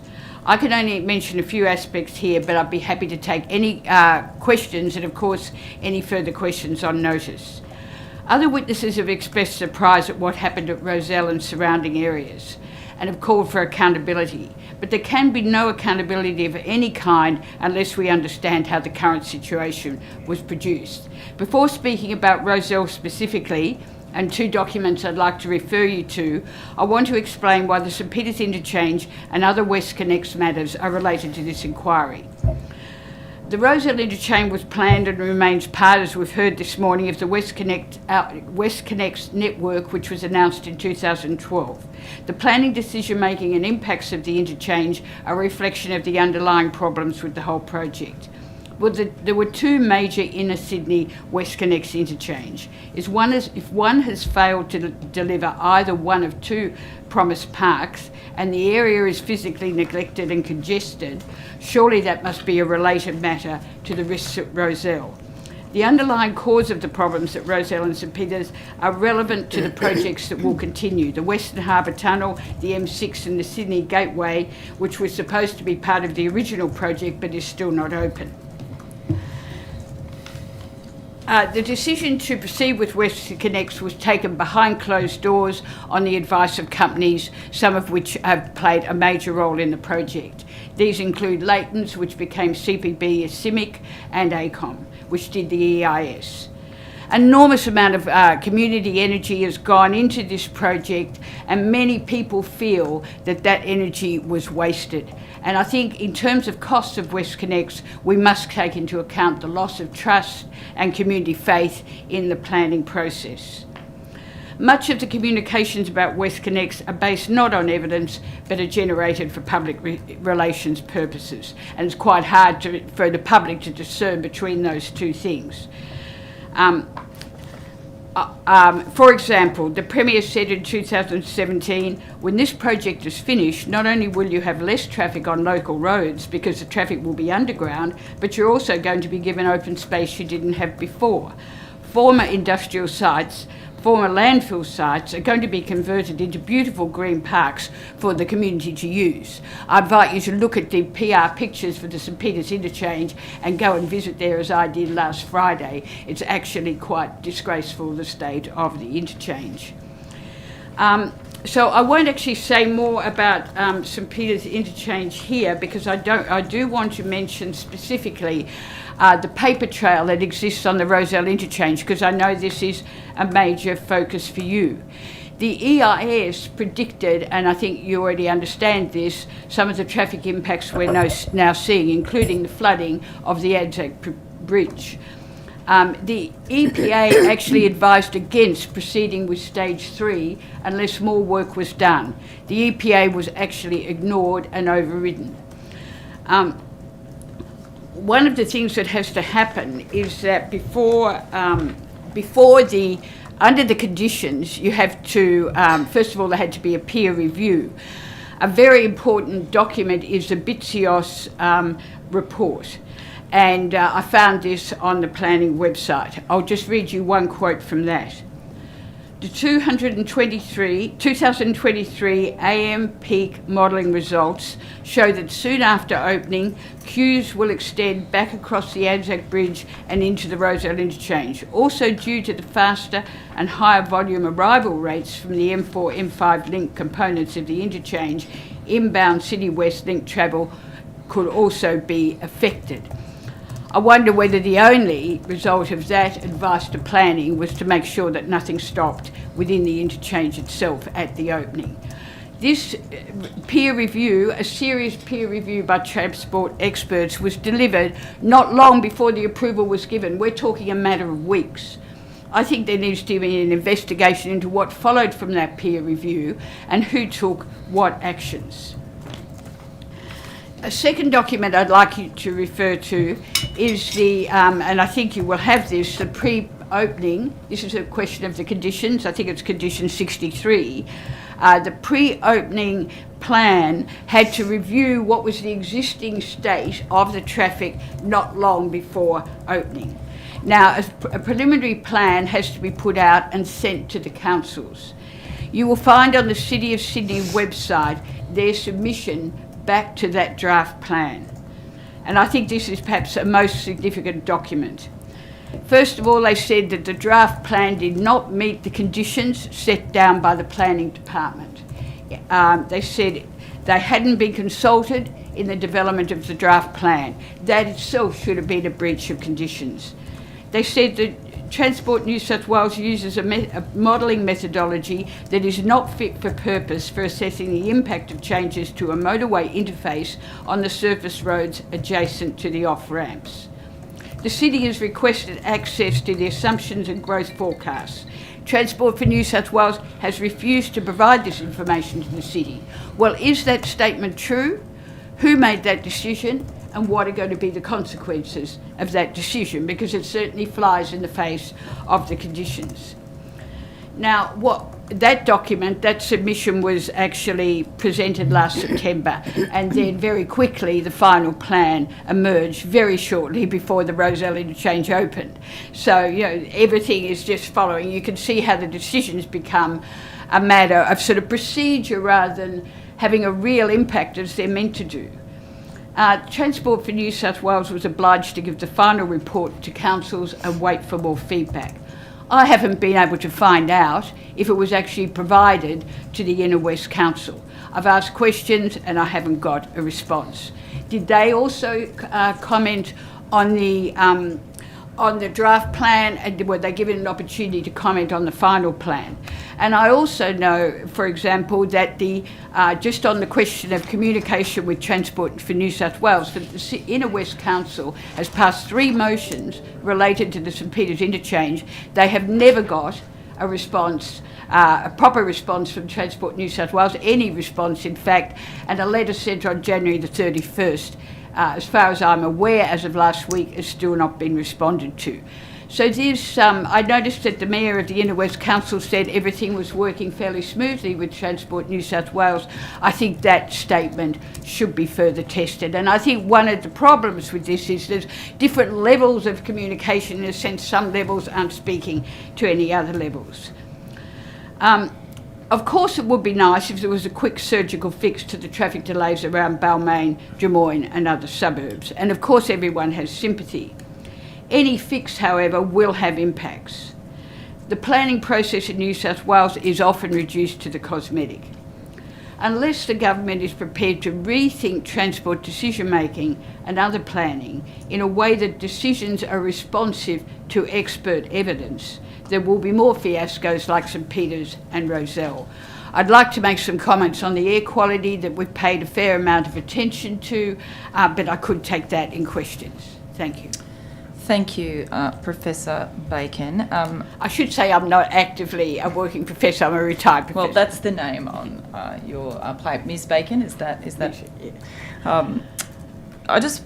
There's so many questions actually, but the modelling by Transport for New South Wales. So you said in your opening statement that that Transport for New South Wales, their modelling methodology was not fit for purpose, that they doesn't seem they provided the modelling to the City of Sydney. Was that also what you were suggesting? That's what, I think that a document can be read. It's actually linked to the City of Sydney submission. So really I just took a very small amount out of it. But the documents from the City of Sydney are impressive documents prepared by experts. And I'm certainly not a traffic expert, and so I do, as a journalist, rely on other documents. But there's detailed material there about the weaknesses of the traffic modelling. And actually, going right back with WestConnex, when ACOM was selected to manage the EIS process, one of the things is they were, I think, still involved with litigation over earlier failed traffic modelling, and there was always a big question mark over the modelling. But the other thing is the BITSIOS peer review that was done for planning. They very certainly are traffic experts, and in a more perhaps detailed way they point out the flaws in the stage 3 modelling that pointed to, they said more work needs to be done on this. Again, I'm happy to, sometimes these documents are quite hard to find actually, they're not certainly not for an average member of the public. So I will send that peer review through to the committee, and I think in a way that speaks for itself rather than me trying to detail the flaws in the traffic modelling. I mean, part of it is when you're looking at the local impacts that go far further and in different, more intricate ways than those draft plans reflect. Like, so when they do that draft traffic plan, saying what they expect the impacts to be, and you'll see that very often that level of service remains much the same. Sometimes it gets worse and sometimes it gets better. Like in terms of the stage 3, Lyons Road, for example, was predicted to get worse. So if the people of Drummoyne are surprised, well, or the council, that was actually clear before, even in the Transport for New South Wales document. The flawed, which you say is somewhat flawed in the light of the BITSIOS review. Well, it's flawed in the light of the City of Sydney's independent reports going right back with WestConnex. It's flawed in terms of the peer review by BITSIOS.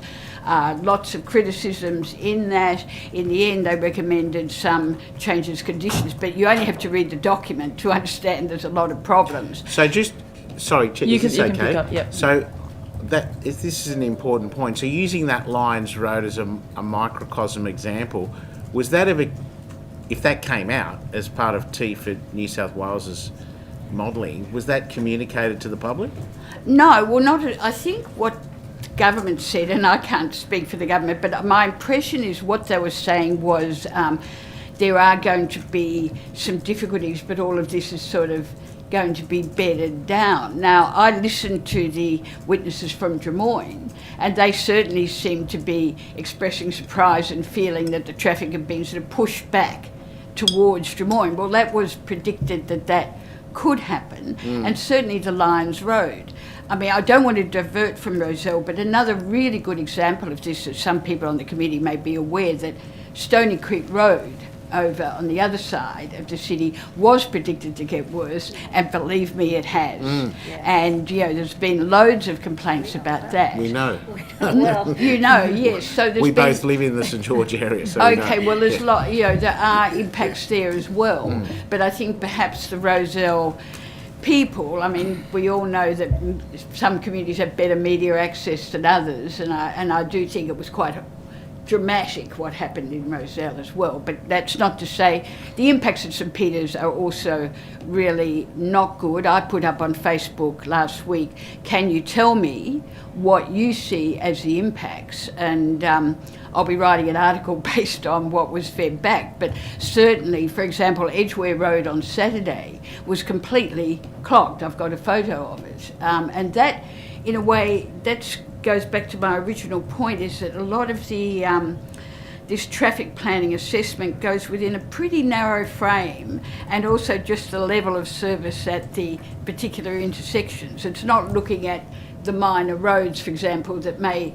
be the rat runs when people don't want to go through the intersection. But even notwithstanding all those deficiencies and the deficiency of the model in the light of the BITSIOS review, was there any community pushback on that, given the issues it would cause around Rozelle and Drummoyne? No, and I mean, I think this is a question. Was that because the community wasn't sufficiently... I don't think the community were told, and I think we've raised in our submission from the Community Environment Monitoring the question of whether inner West Council is adequately resourced, and we could ask the same about. I think the City of Sydney has more experts on hand, but even then, it all happened in a bit of a rush. That report, I think, is dated November. Let's assume November 2023. Wow. So let's assume they got it, and they're meant to have an opportunity for feedback. It's not clear to me that that feedback happened, and either way, the thing is done and dusted by that stage. And yet, given that it Sorry, was, sorry, Miss Bacon. So you're talking about this November 2023 was the Transport for New South Wales report? that's the draft. That was the performance plan of what's it? Sorry if I haven't. It's a pre-opening performance plan. Pre-opening performance plan was not ready until just weeks before. And I might add there, because... Well, the horse is bolted then, isn't it? It's too late. Well, exactly. The horse bolted back at the approval stage. And I really think a good question would be, what happened to that peer review that went into planning again shortly before approval? I've got the dates of that. I think it was weeks. What actually happens in planning as a result of that peer review? Do they then contact Transport and say, well, we better have some detailed talks about what's going to happen here, otherwise we're going to have a lot of bad impacts? But that doesn't seem to happen. And in fact, I put in a question to planning. Who commissioned the peer review? Planning commissioned the peer review. Department of Planning. Department of Planning. Back in what date? What year are we talking about? We're talking about the same year as the approval. I think during the, I think it was 2017. During, apologies if I do get dates wrong, but I think that was during the approval process for stage 3. And so what happens is the EIS comes out. Everyone puts in their submissions.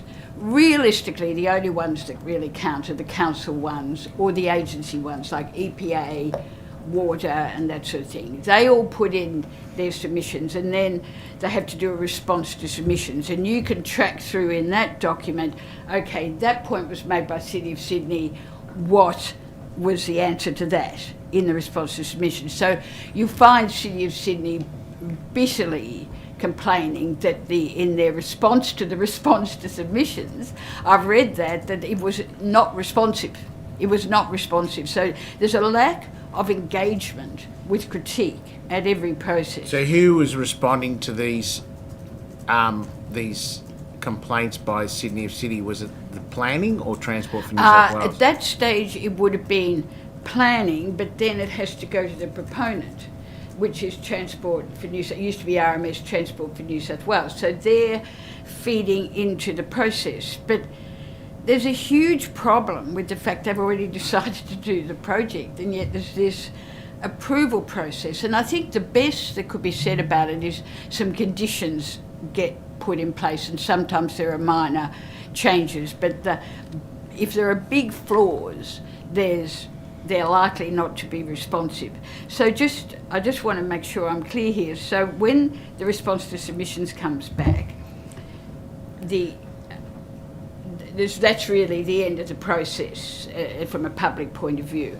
And then they work on the conditions, and then they issue the approval. In the case of stage 3, the approval happened before and was only made public several weeks later. And then the construction begins. Well, in the case of stage 3, and this is Rozelle, there was a huge change when they did that Crescent overpass. But there was no proper EIS for that. I'm not saying there were no submissions and there was no opportunity for feedback, but the EPA in their letter back on that Crescent overpass actually said, we've already said to you, we don't resile from our previous advice that this should not be going ahead. There should have been more work before you went ahead with this. Who said that? The Environmental Protection Authority. Right. Well, I'll just jump in and pick up on that, and then I'll go. I understand Mr. Fang's also got some questions, but just around you mentioned the kind of community exhaustion with the whole process, and you've just gone through multiple stages of the construction of the various stages of WestConnex. Firstly, would you care commenting on just your experience in terms of how the community has felt like years and years and years, and some of which have people who have been dramatically impacted. But also whether there are any recommendations, whether it's around critical state significant infrastructure or any recommendations as to what should be done, because as you said, it was already decided, and then there's years and years of this process that the community is engaged in, that it kind of feels like none of their views were taken into consideration anyway, ultimately. Well, that's what people did feel. I think just on the critical state significant infrastructure provisions in the Act, one of the, I think, astonishing things with them is that signature of the Minister, which has dramatic implications for the planning process, can happen without, from the public's point of view anyway. Now, I don't know, I've never done a GEPA to find out what actually is happening behind the scenes, but without any detailed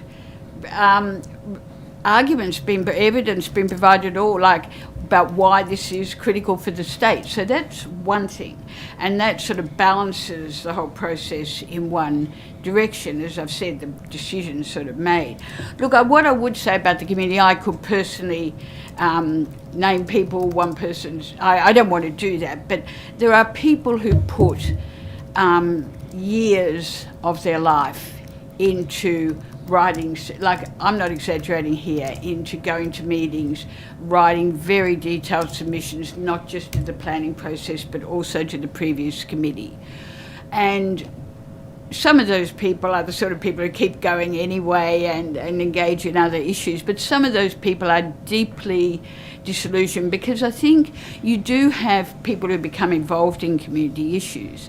Like, I could admit that I've been involved in issues all my life, but I know lots of people who haven't been, and then maybe something happens like the Rozelle Interchange, or something happens like the St Peters, what happened in St Peters, and they literally drop everything to try to do something about it. And when nothing seems to happen, there's a really deep level of, and in some cases near nervous breakdowns. I think we're near serious mental health issues in some cases, not many probably. And then the people who were, like, I remember one woman in Campbell Road, which is now much more congested than it was before, being dragged out of her house, her beautiful house that she'd had. We don't know what happened to that woman. I know she didn't stay in the city. So, that the impacts, and that's one other point I wanted to make, is that I saw the costing by the Transport New South Wales. That costing has been said by public health experts, social researchers, many people, to be an inadequate form of costing. Part of the cost is the cost to the community. Now, I don't know how you do put a figure on that, but there is a cost, a health cost of that. Thank you. We've got a good question from Mr. Fang. Thank you, Professor Bacon. Thank you very much for appearing today. And I think you undersold your credentials a little bit when you introduced yourself. I've just had a bit of a Google search, and you've had quite an interesting career, it would seem. So thank you very much for coming and providing some I guess, some of your expertise in relation to your journalistic experience anyway. And I note that I guess you've had some experience covering New South Wales government previously. In the 80s, you looked at some of the, I guess, corruption issues around New South Wales government. But I guess in relation to this, it's not that there's, I guess, any corrupt conduct, is there? It's more that, I guess, you've got some concerns around, I guess, the way that the process may have occurred. There's no corrupt conduct by government at all, is there? I think this is a really important question you've touched on. And I think, when we think about corruption, we tend to think about, money changing hands, etc., in a fairly narrow frame. And obviously it's important to have a narrow frame to establish criminal conduct and that sort of thing. But what I felt very much with WestConnex is that it wasn't corruption, but it was like the system had become captive to a certain form of decision-making and influences that led to an undermining of what you could see to be systems of planning and accountability. Like I do, and I guess that's what I'm trying to get at with those documents. It's not that the evidence isn't there, but if you do have a situation where the system is not responsive to the finding, and I'm not talking about the community submissions, I'm talking about these expert ones, Yep. well, then you have a system that's breaking. You Yep. actually have a system, and then eventually, will we, I, for example, would recognise that what the Transurban witnesses were saying this morning, that some people are getting smooth travel into the city. Some of them are then getting locked, like spending a hell of a lot of the time getting home once they get off the motorway. But is the cost including to the communities in the West, is that, at some point we have to be able to look at these questions Yep. in a more detached way. Yep. Yeah, But I hope that answers your question. It's I'm sort not of- alleging corruption, not in the narrow sense of the word. I have heard many people allege corruption, and what they really mean by that is it's a setup. It's Yeah. a setup. But in this instance, I guess, and you raised one of the really interesting points, I guess, previously in your evidence. You said that the Crescent overpass was obviously added in at a point after the EIS was released. Is it not the case, though, that perhaps some of those additions are responsive to the EIS process, that there's indications that there might be issues within certain parts of the infrastructure, and so what they're trying to do is alleviate some of those problems. So in effect, the system is working because the EIS is released, and then there is an amendment to the infrastructure to adopt those issues. Well, Does if that make those sense? amendments are going to happen, they really should. The instrument of approval is a very detailed document with many, many conditions, as you know. And that's where, in a sense, you would expect some of those things to be signalled. And actually, the Darley Street, was it called Darley Street? But anyway, one interchange was dropped, and that was going to have impacts as well. And it could be, I'm not an expert enough to know, is a Crescent. My understanding was it was more about the Western Harbour Tunnel than anything else. But in which case, if there are major decisions being made like that, they shouldn't be behind closed doors. It should be sort of why is that happening? Who has decided that particular part of the project should go ahead? Yeah. Was it in fact that the builders, the construction companies getting in there and deciding, look, this isn't going to work unless we make this change, and I think we should be able to identify why and how that happened. I'm not aware of whether it's made it worse or better.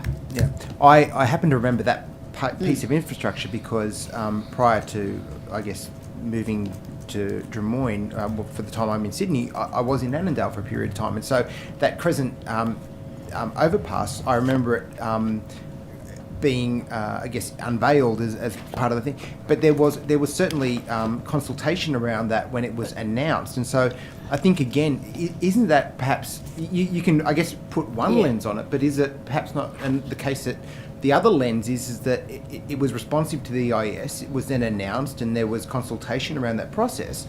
That's actually an indication that the process is working. Well, I can understand your point, and I think it's got. I don't fundamentally disagree that some things could sometimes improve things, but in the case of that Crescent overpass, there was, and I actually heard at this committee, there was impacts on the Annandale community too, and particularly those nearer the interchange, and also there was a whole park removed called Burwan Park, I think it was, and it also really altered the visual impact as well very much. So, I know the City of Sydney argued that it was a major change that should have been put out to a proper, EIS. I guess it was a halfway stage where you could provide feedback, but honestly, no one believed it would make any difference. I remember at the time, a lot of people who put a lot of time into stage 3, by that stage had bought out of the process. Okay, I've got a question from Ms Ward. I've got a couple more, and I'm just checking with government members too. Yeah, so Ms Ward. I've got one just on the parkland, picking up on that point. Obviously, it was disused rail yards previously at Rozelle, which now, despite the hiccups, and I want to get to those, but will provide green space, much needed green space, to that inner west area, albeit not perfectly yet, but the transformation of that rail yard, disused, potentially contaminated site is now a benefit to the public. But I want to go to one issue you've raised in here, and I know the terms of reference deal with the asbestos in the Rozelle Parkland issue. At the end in your recommendations, and thank you for some of the suggestions about those, you talked about the EPA, and your recommendation is that the EPA needs more resources and powers to act in the public interest. Could you speak to that, and specifically in relation to Rozelle and the asbestos and the comments you've made here? Yeah, well, I don't know where the EPA investigation into Rozelle is, because I think it's still ongoing and it's all confidential, so it's hard to comment on it. So what I can say is that if you read our report on the St Peters Interchange, and it is relevant because it's Transport for New South Wales and their monitoring, and you will find that Charlie Pearce, as a scientist, has identified, and you can see it when you find it on the EPA site, numerous problems with the monitoring and EPA being able to keep track of that. And they require reports, and then those reports aren't delivered. Now, I know that the EPA is under-resourced. You only have to talk to people who work there to know that.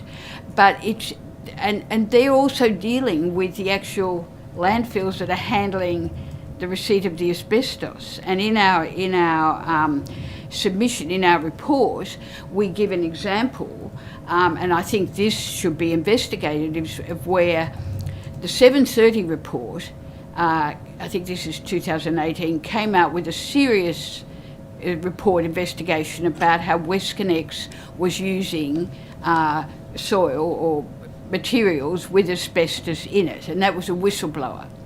Now, that was all put to rest, and the whistleblower was, I understand, discredited. And I wondered what happened with that. And then I saw that there was a threat of defamation. That's all fine. Maybe that report was wrong. And then you go to Moitz, which was the company, and you go to their EPA licence, where you can check all the clean-up notices and that sort of thing, and you find that not long after it all, they found piles of asbestos at Moitz. Now, Moitz were supplying to WestConnex.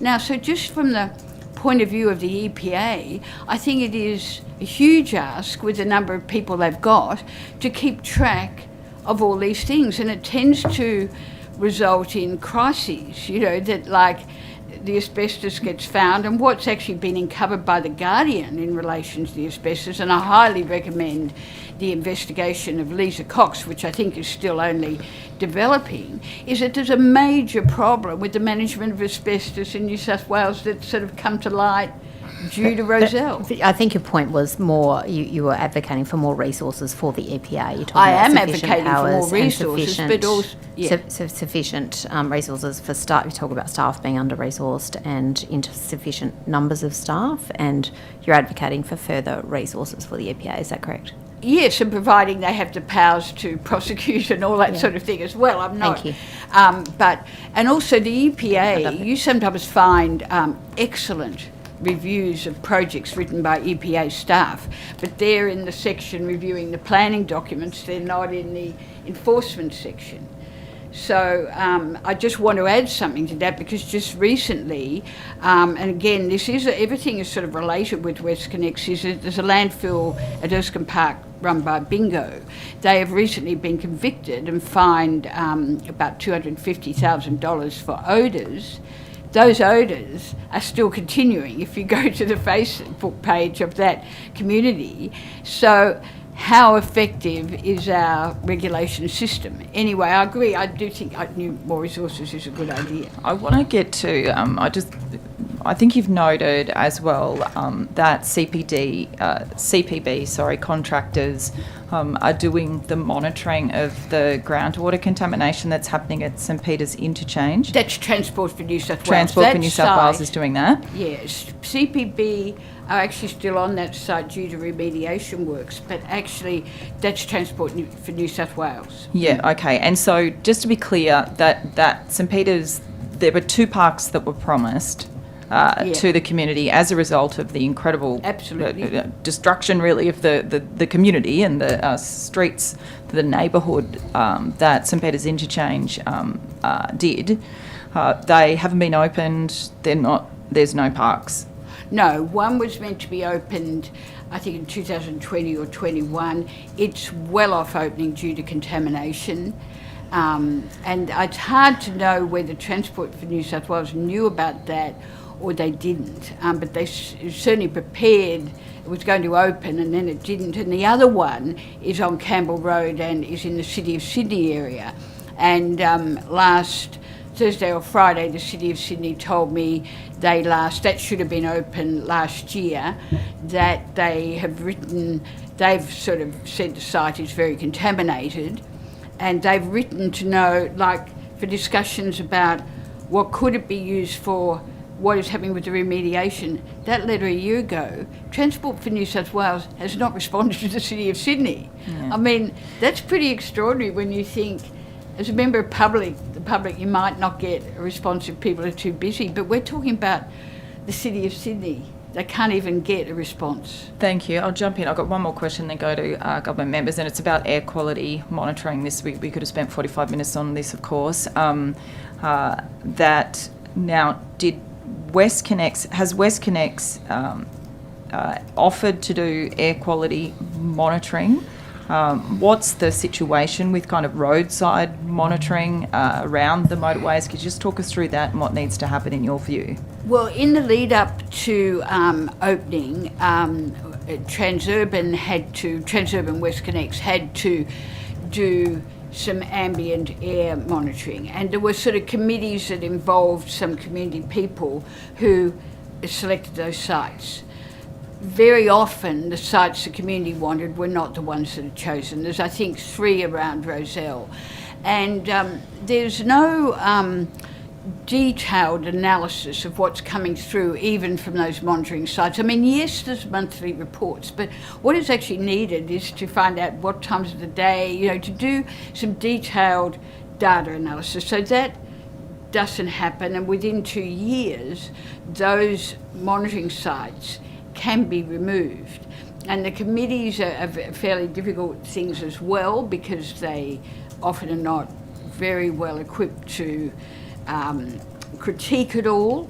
And so I'm very opposed to the fact that after 2 years, under the conditions, those ambient air monitoring can go away, because then there's going to be no way of assessing. Because, and this comes to the second part of your question, is that the EPA only has one air monitoring site at Rozelle, and it's more in the Cullen Park area, and that's because they believe in monitoring in sort of green areas where it's not affected by roads. But the problem is that the worst pollution, and there's so much scientific evidence of this, is roadside pollution. So the EPA is almost doing none, and certainly none in Rozelle, of roadside pollution. But if you've got children going to school and you've got people, sometimes on roads that are very busy for long hours, you need to know, because every unit of PM 2.5, which is the really dangerous particulate monitoring, every unit of that actually has a health risk. Yes, it's not huge in Australia compared to New Delhi, but it's still regarded by air quality scientists as a serious problem. So I would like to see definitely roadside monitoring. And I don't understand why that isn't required, because if we look at the stacks, and of course that's another problem, and why not filter them and remove the pollution? That's never been clear to me, is that even if, like they do it in other parts of the world, why not do it? But even then, you only really know the impact of what's coming out of the stack if you know what it is in particular areas around about, so you know what to add on to what. And there's all sorts of very hypothetical stuff about this in the EIS, the huge air quality monitoring reports. And some of them did report that the air would be worse. For example, on Stony Creek Road was one place where it would be distinctly worse. And all round the exits of WestConnex that was going, you could see it's going to be worse. So we just aren't doing the detailed work to be able to know what was, like again, what is the connection between the EIS and the planning documents and the actual impacts on the ground. Thank you. I'm just conscious that government still has questions. Thanks, Chair. You and your family were impacted during the construction? I wouldn't say we were, at where we were badly impacted. We're certainly, 300 metres away or 400 metres away from people who were, and I personally knew a lot of people who were in the local area. But I would say we were certainly, felt we were affected by the dust at the time with eyes and that sort of thing, and certainly the noise, you could hear it, but I wouldn't say no. I also had planes going overhead, and I believe in a city you're going to have a certain amount of impacts. Yeah. But the people that were affected, what were the opportunities for them to air their grievances and get consultation with, I think it was at the time, the Sydney Motorway Corporation and Roads and Maritime Services, or the Department of Planning? They rang, like you could ring and you could ring the EPA, but yes, you'd have to say there was a huge amount of frustration with those processes. The first time the community at St Peters felt they were heard was at the previous committee of the Legislative Council into the impacts of WestConnex. And that report really, I think, very well reflects in a detailed way. Like the people at St Peter's School, right, which was right in the, and certainly the air, I've done the analysis to show that the air there was considerably worse than the rest of Sydney. They couldn't even find out what was happening with the air monitoring on their own grounds, because the Education Department had given a sort of licence for that to happen and didn't feel obliged to tell them. So there was enormous frustration with the lack of response, and I think perhaps I don't know what it was like on I can't actually say if it was worse or better on stage 3, but I know there was an enormous frustration with a lack of response. Okay, great. We're at time. So thanks so much, Professor Bacon.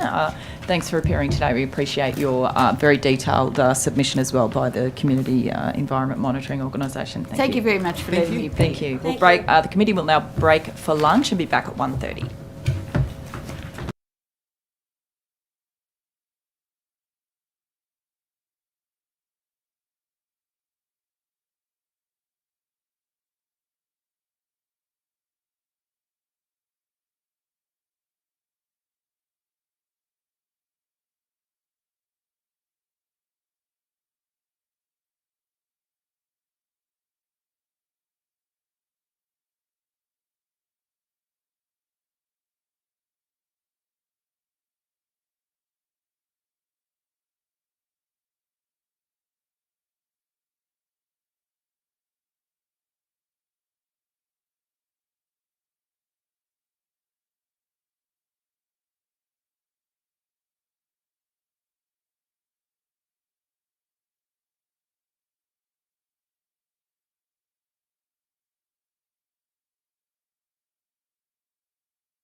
So welcome to our next witnesses who are appearing today via video conference.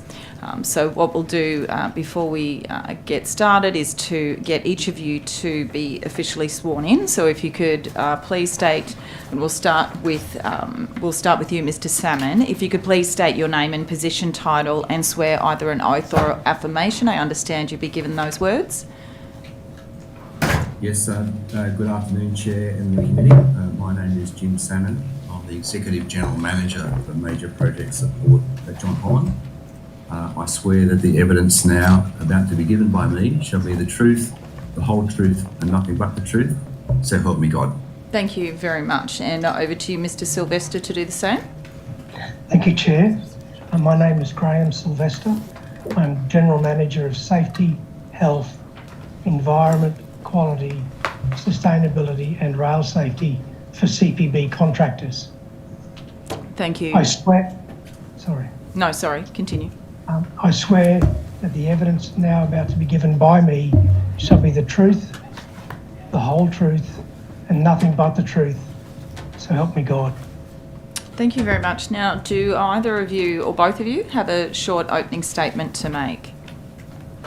Yeah, thank you, Chair. I have an opening statement to make on behalf of the joint venture.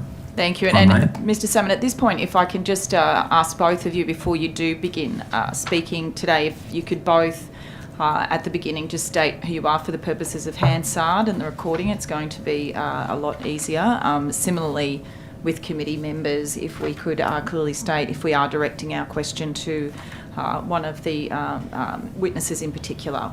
So thanks, Mr. Salmon. Thank you, Chair. Jim Salmon from John Holland. Thank you for the opportunity to appear today to assist the committee alongside my joint venture colleague Graham Sylvester from CPB Contractors, and the opportunity to make an opening statement on behalf of the joint venture. The Rozelle Interchange project was delivered by a 50-50 unincorporated joint venture comprising of John Holland and CPB Contractors, equally providing resources, people, systems and expertise to deliver on the scope provided by our customer, Transport for New South Wales. This was a complex project that was comprehensively assessed prior to planning approval being granted. It was delivered in a highly constrained urban environment. The project was completed on time and on budget and created up to 20,000 jobs. Apart from its engineering achievements in an industry where diversity is a real issue, we are pleased to say that women made up 46% of non-traditional roles, including engineers, planners and designers. In an industry where we are working hard to promote female participation, 18% of senior roles on the project were women, with more than 1,500 women engaged on the project in total, including the provision of 20 apprenticeships and traineeships for women in construction throughout the life of the project. The joint venture also engaged 25 First Nations businesses, which benefited directly to the value of around $139.5 million. As members of the committee would understand, the construction of a project of the size and scale of the Rozelle Interchange will unfortunately cause disruption. We acknowledge the majority of these impacts were experienced by the communities living adjacent to the project. We aspire to be thought of as a good neighbour to the communities we operate in. However, we accept that despite our efforts, the joint venture did not always meet community expectations in the construction of this project. When community concerns were identified, we worked collaboratively to address where the opportunity allowed. As with any project, we will take time following delivery to review and learn lessons for the future. The other matter that we wanted to address is the discovery of some pieces of asbestos within mulch in the Rozelle Parklands in January 2024. This discovery is currently the subject of an EPA investigation. The mulch was purchased from an EPA licensed facility who produced the recycled mulch pursuant to an EPA resource recovery order. There are EPA standards which manufacturers and suppliers and contractors must meet to ensure recycled material is safe. The project arranged for testing at the supplier's facility prior to delivery, and the parklands was signed off by an independent EPA accredited auditor.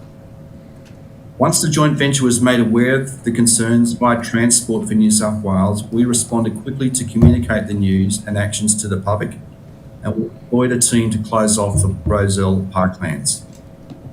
The EPA issued a clean-up notice to Transport for New South Wales on the 15th of January, and then a variation of the clean-up notice on the 22nd of January required further mulch removal and replacement works to be carried out in adjacent areas, which were above and beyond those included in the initial EPA clean-up notice. On the 22nd of January, the joint venture released the details of the remediation plan alongside Transport for New South Wales. The removal of the mulch to begin the day after. The joint venture remained in dialogue with the EPA throughout the process. We provided regular updates to the community and stakeholders throughout the remediation process.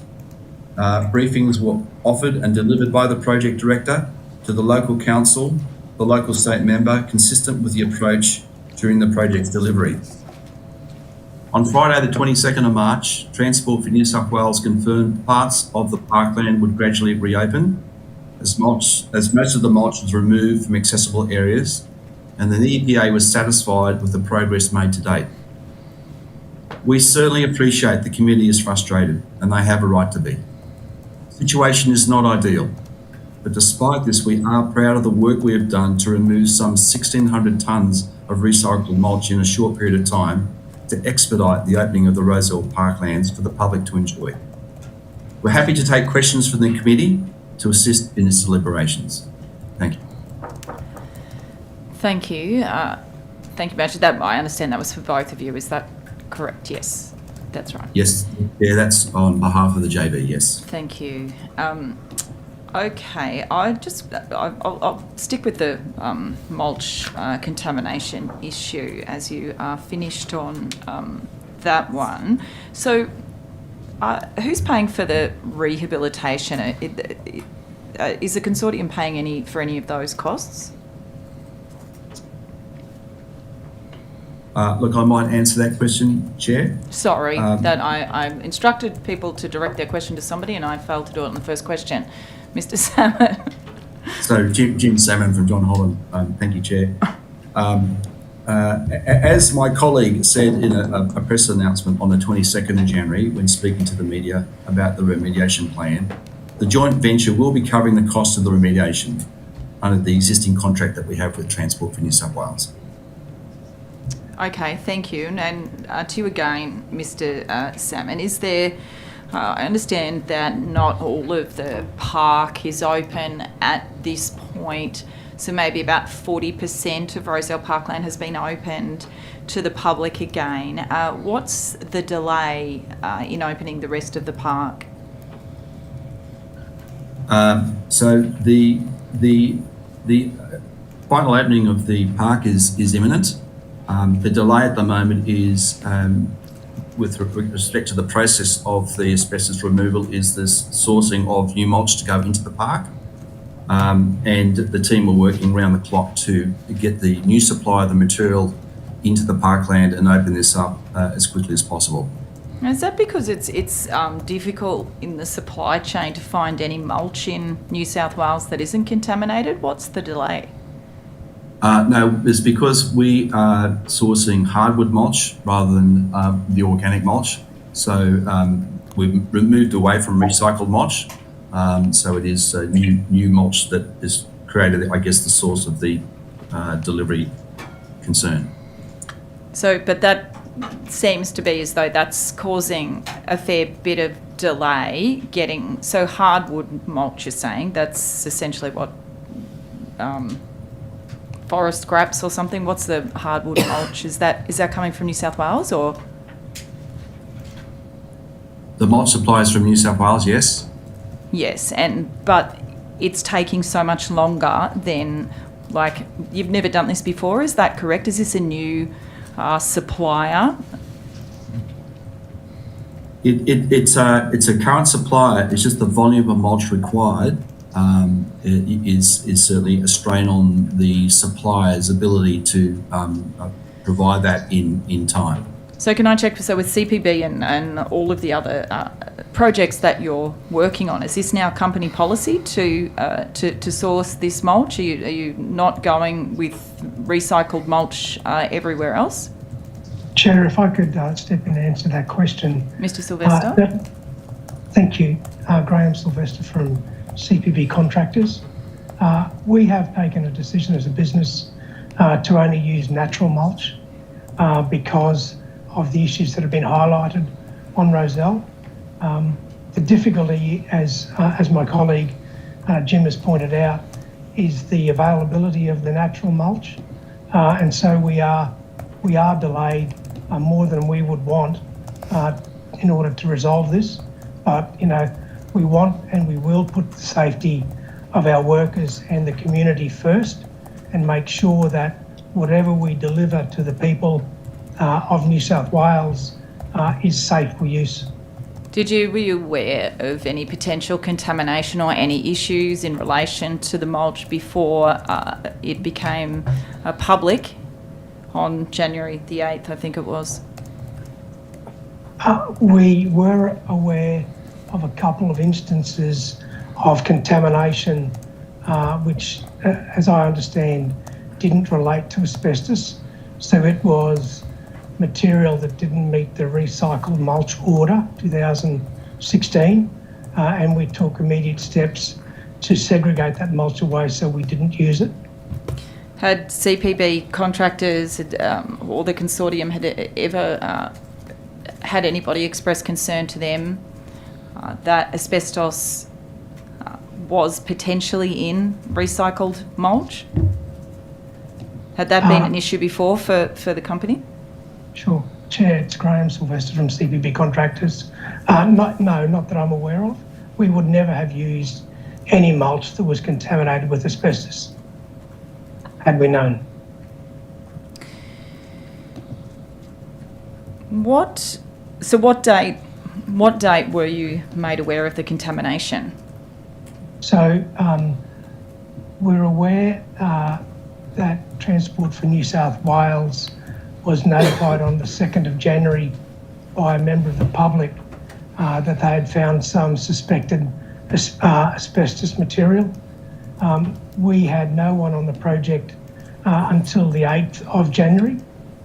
We were notified by Transport for New South Wales late on the 9th of January, and we took action almost immediately. So the next day, we took action to prevent access to those areas so that we could begin the process of addressing the issue. Okay, and before mulch is used in a place such as this, a public place such as this, do you do testing? Did you have an independent hygienist or whatever qualifications a person may have to test that mulch? Did that occur? Yes, Chair, Graham Sylvester from CPB Contractors. Yes, it did. We weren't required to have an independent testing authority. However, we chose, by putting the members of the public and our workers as our highest priority, we chose to engage the services of an independent contractor to test the mulch at the supplier's premises before we actually transmitted it or transported it off-site and onto the project. And what you're saying in terms of what has changed as a result of this contamination scare, more than a scare really. So your company, and in terms of all of the projects that you now do, you will be sourcing natural mulch, not using the recycled mulch. Is that what you're saying to this committee, or is it just for some projects? Chair, Graham Sylvester from CPB Contractors. That is correct. We have issued an instruction that only natural mulch will be used. Chair, Jim Salmon from John Holland, if I could also assist there. So there is an EPA investigation afoot on the recycled mulch, and we await the results of that. And no doubt there will be some suggestions and changes in the process in terms of use of recycled mulch, surveillance testing and the like. So I guess as a protocol, the joint venture, both companies on all of our projects, we have ceased the use of recycled mulch until we really hear this EPA investigation understand what's occurred. Thank you. And what were the landfill or recycling companies or depots used for the removal of material from Rozelle? Mr. Salmon, do you know that information?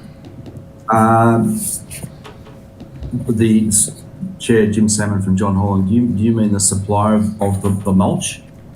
No, when you remove the material, so I assume you remove the contaminated material? Yeah. They were taken to some approved disposal areas in the Sydney metropolitan area. I'll take on notice that question. I'll get you exactly those particular sites, but they were EPA approved sites for the disposal of contaminated material. Okay, and then, I've got one more question. No, it's okay. I've got more questions, but I'll go to the opposition in a moment. So what contamination material other than asbestos, or what material of concern other than asbestos remains on the site, if any? Jim Salmon from John Holland. We are not aware of any other material concerns on the project. With the removal of the asbestos being complete and taken to a safe area for disposal, done in the right way, we're confident that there is no further risk there. With regard to materials encountered during the construction of the project, which I think may be your question, again, they have either been treated on site or taken to approved disposal areas, and these were things such as PFAS, contaminated materials and the like. But in our construction process, we deal with those in a strictly controlled and regulated way in terms of processing them correctly, hauling them to the disposal areas which are all approved. Okay, thank you. I'll come back with others, but Ms Ward? Thank you, Chair, and thank you both for your assistance to this inquiry and appearing today. Natalie Ward. I just wanted to come to two main things, just on the supply chain of the mulch. So I think you indicated your evidence was that you obtained the mulch from I forget the exact technical words, but an approved supplier from the EPA list. Could you just remind me of what that term was? Either of you? So Jim Salmon from John Holland, that would be an EPA accredited facility. EPA accredited facility. Accredited, thank you, Mr. Salmon. And so in relation to that accredited facility, is there any testing that can occur? I mean, am I right in assuming they're accredited, they're on the list, and so your assumption is that it would be providing clean mulch? Is there any testing that you undertake when it arrives? I'm a layperson, I don't know how it works, but in terms of that, could you have taken any steps, I guess, in hindsight at that point, or do you rely on the fact that it's an accredited supplier to be able to take delivery and get on with it? If I may respond to that question. Certainly, Mr. Silver. Graham Sylvester, CPB.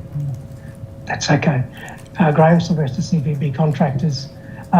Look, we would have been entitled to rely on the certification issued by the EPA to use a recycled mulch supplier that was on their approved list, but we went over and above that because our commitment to our workers and to the community is to provide a safe environment for people to move and live and work in. So we did take additional testing that was not required. Additional testing, Mr. Sylvester, forgive me, I don't have my glasses on because I'm being very vain and I couldn't read. Your name is in tiny writing, so Mr. Sylvester. No, I appreciate that.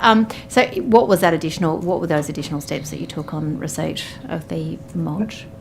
So we engaged an organisation called WSP Environmental. They developed a process to follow.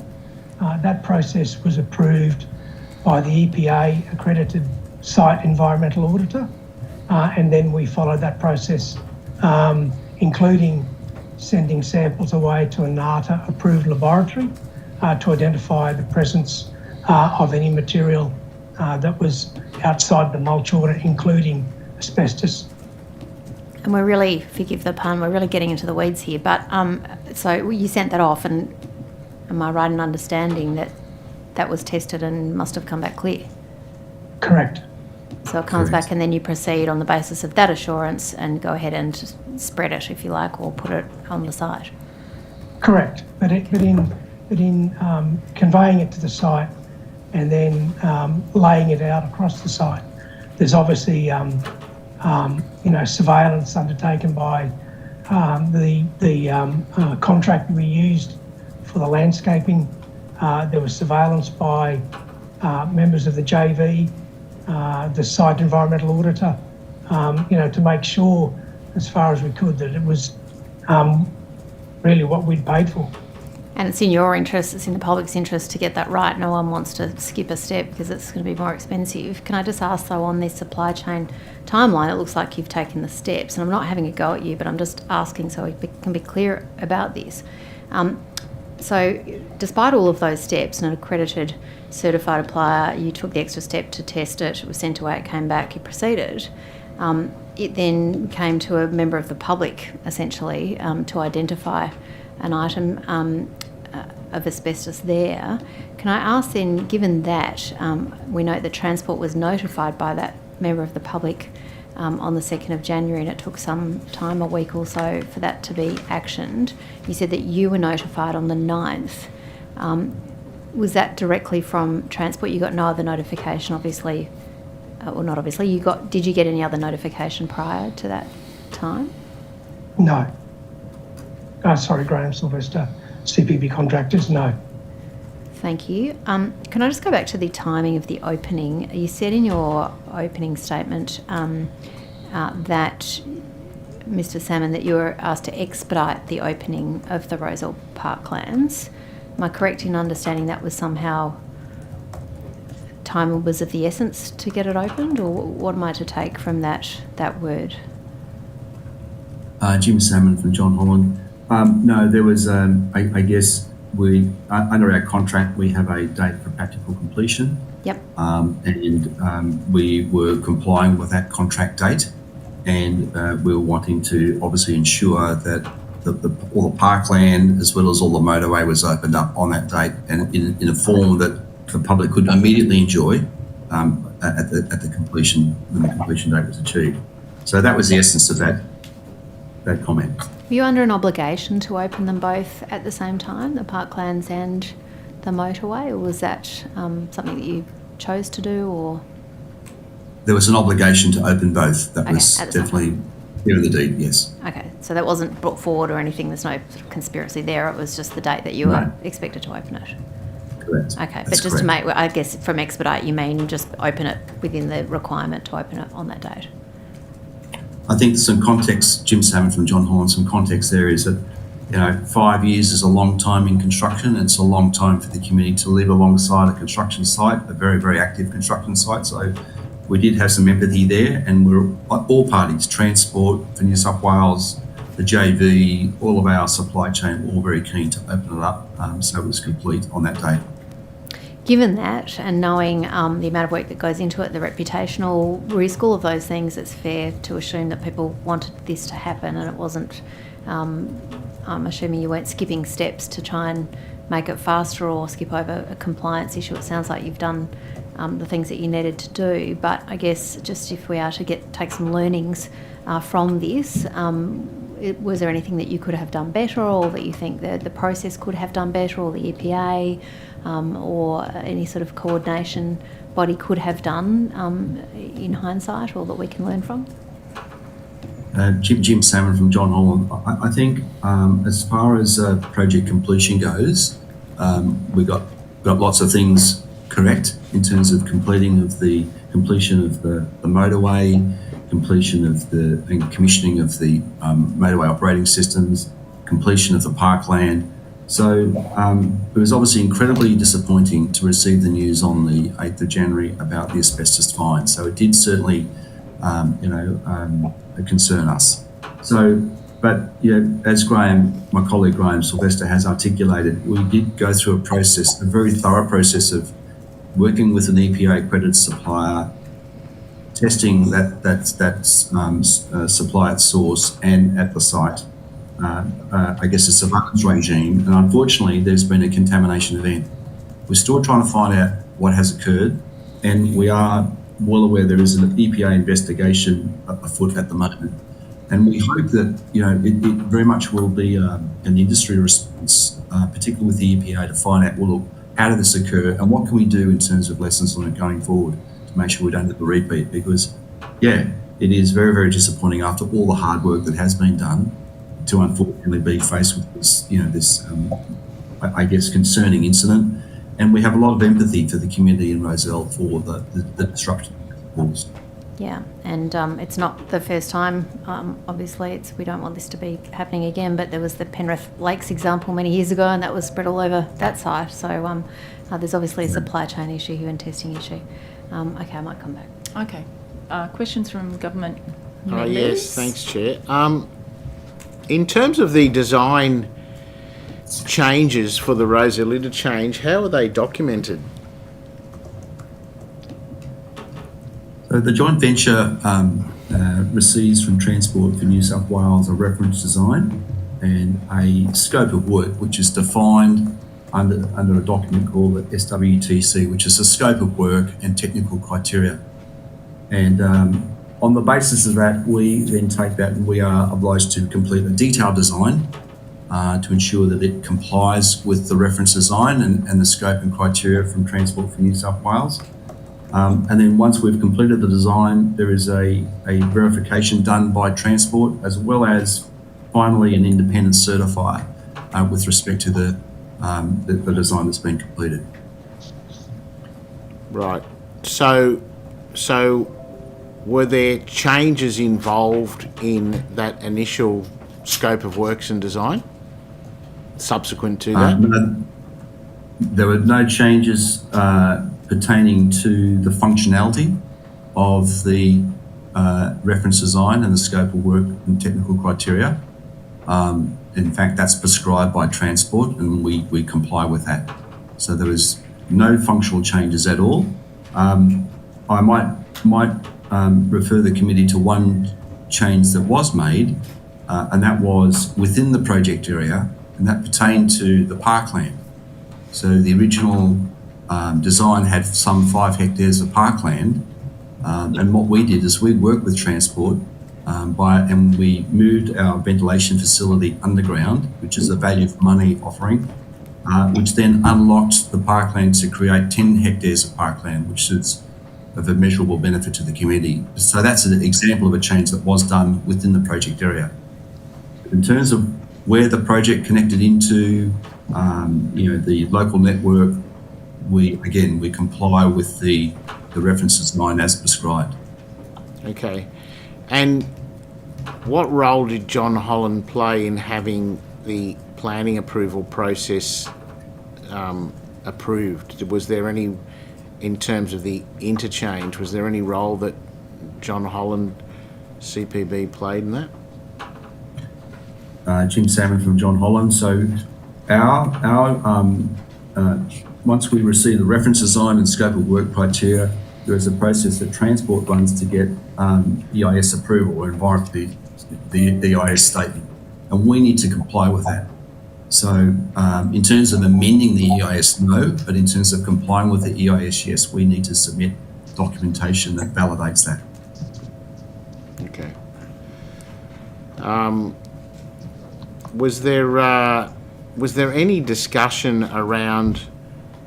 So what sort of timeline are we talking about now in terms of when you're engaged and when the plans were submitted? What sort of year are we talking then?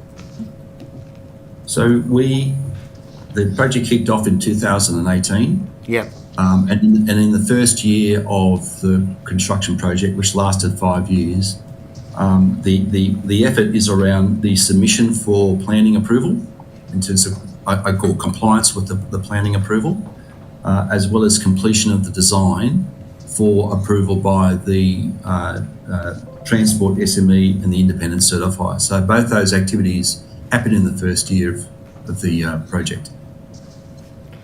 So was any advice given to the former government from John Holland CPB on the potential impact of the network on surrounding roads, traffic congestion, that sort of thing? Or did you basically say, we've got the scope of works, we've got the design, we're just going to carry it out as per spec? Was there any sort of to and fro in terms of your views on the impact of that to the local traffic network and feeder roads? No, we're not privy to that, in the sense that our design needs to comply with the reference design. Yep. It's specified by the customer, and then the joint venture then develops the detailed design, and we constructed that detailed design. So, the deed's very clear. The surface traffic is the responsibility of the network operator, which in this case would be Transport for New South Wales. Yep. Were you privy to any of the modelling that was done to show the impact of the additional lane on increased traffic on the Anzac Bridge? No, we were not. Okay. What about the increased lanes in the tunnel in terms of the impact on surface roads such as Parramatta Road and Victoria Road? Did you get any input into that or engage in any dialogue with the previous government over that? No, we weren't. Okay. And the assessments on the rat run stuff. So basically, John Holland is purely the constructor, no variations, no alterations, no dialogue about potential impacts. You're just basically got a spec, you deliver the spec, and that's it.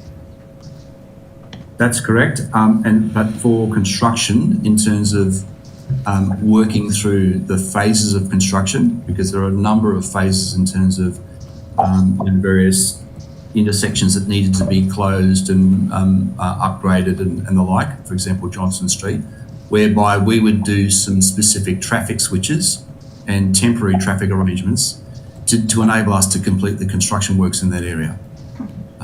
Again, we work closely with Transport for New South Wales on those temporary staging plans, just in terms of the temporary traffic arrangements for the actual construction. So we do interface with Transport on those, but in terms of the broader network functionality and how that links into the broader network, we're not engaged in those discussions. Okay. And in terms of the park, I'm not sure if I missed this in previous questioning, but the reopening, have we got a reopening date for the park to the public? Look, it's imminent. I can assure you we have our teams working night and day to get this completed, and the challenge is the source of the replacement mulch, which is being worked through.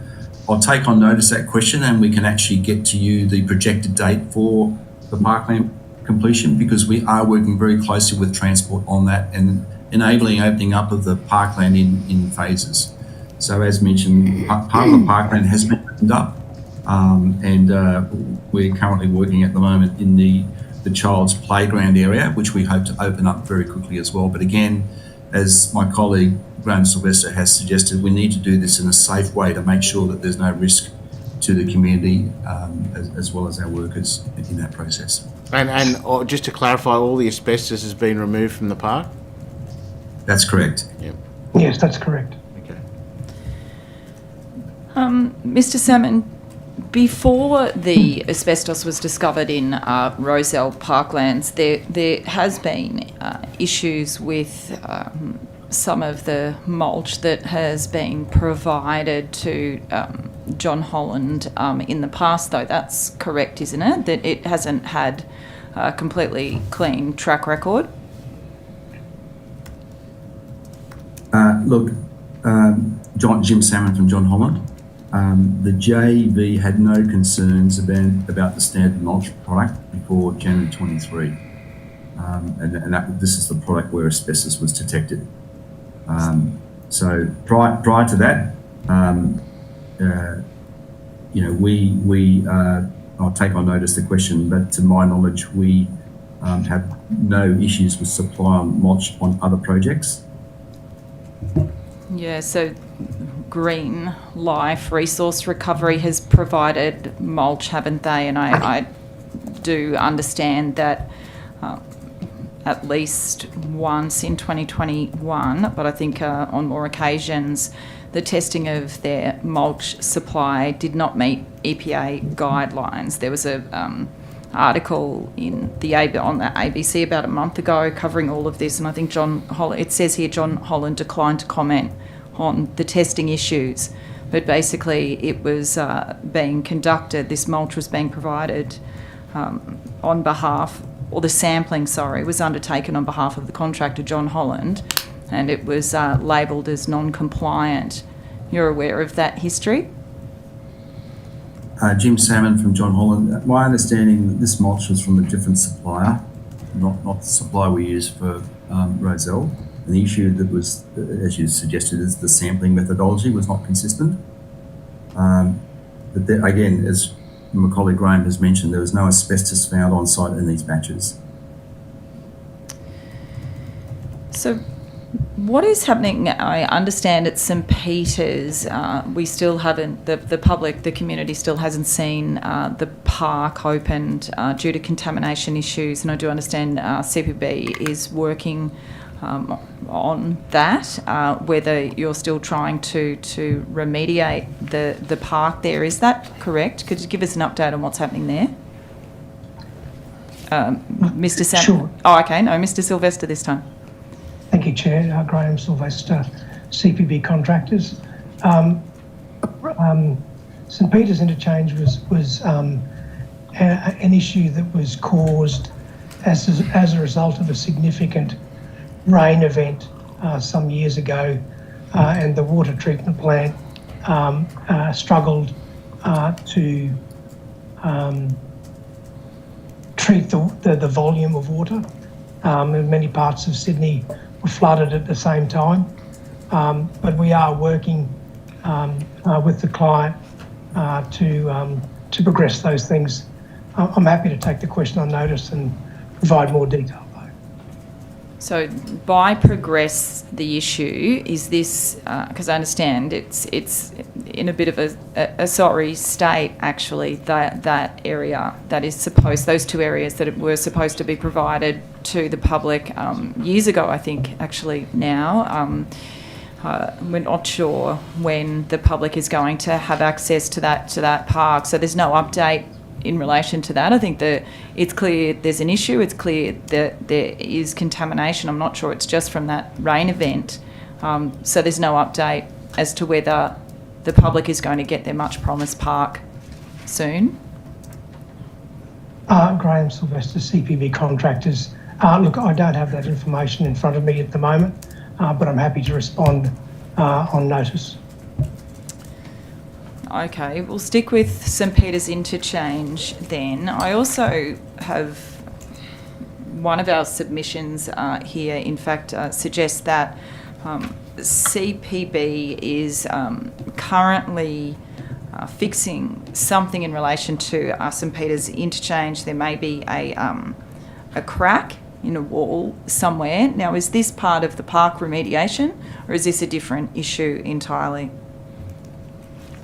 Graham Sylvester from CPB Contractors. I'm not aware of that issue or the detail behind it, and would, if I may, take it on notice.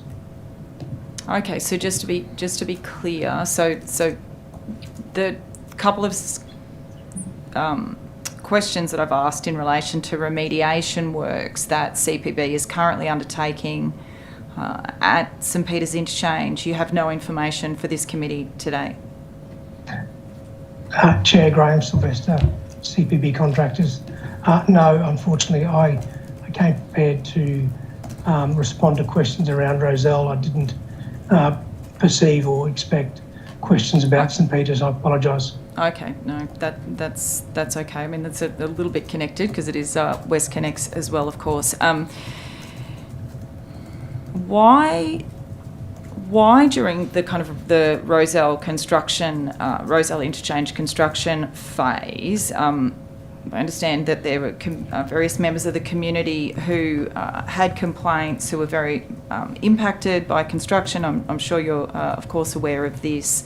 I understand CPB B, issues confidentiality agreements or insists on confidentiality agreements with members of the community. For example, if you are assisting somebody to pay for something done to their house in terms of renovation because of the noise of construction, even down to offering a resident or providing a resident with earphones, headphones to block out the sound, CPB contractors insist on them signing confidentiality agreements before they're offered assistance. Firstly, is that correct? Mr. Sylvester? Jim Salmon. Oh, Mr. Salmon. I might take that question, if that's okay. Jim Salmon from John Holland. Look, it is standard practice for non-disclosure agreements to be issued wherever there's a commercial exchange like this. So that's both to protect the JV or the project as well as to protect the privacy of the recipient. And this is also an express requirement in the deed that we operated to. However, there was a period during COVID lockdowns and we had very few tools at our disposal to attempt to mitigate the impact of construction that was happening at the time on the community. And we're attempting to do our best with the tools we had to reduce the impact on residents. As you could probably imagine, people being locked down in their homes right alongside a very busy construction site, it made for a great deal of angst. So in this instance, we issued some headphones and gift vouchers. We distributed on compassionate grounds. And for example, to residents working shift work, those with newborn babies and people with health issues, which they shared with our engagement team. So our community engagement team did reach out and try to get some context of the scale of the problem that we had.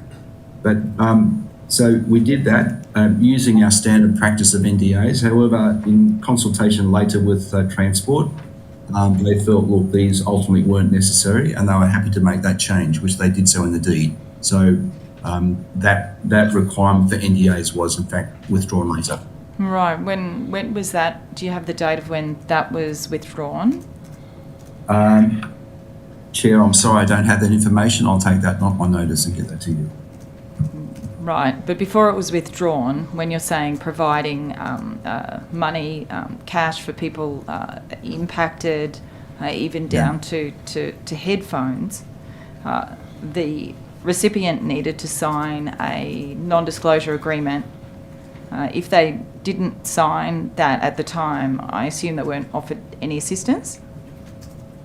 Look, we worked that through. I think our community engagement teams did very much explain the circumstances around the requirement for NDAs, and as I mentioned before, it is an express requirement in the deed. So, our hands were very much tied in that scenario, and I guess the compassion did have to come into it because these were very interesting times with COVID. People were going through a great deal of anxiety and concern, and I might also add that from a construction point of view, we did look at our works on site to proactively minimise the noise and the dust and the disruption during this period. So we made some proactive steps to deal with that.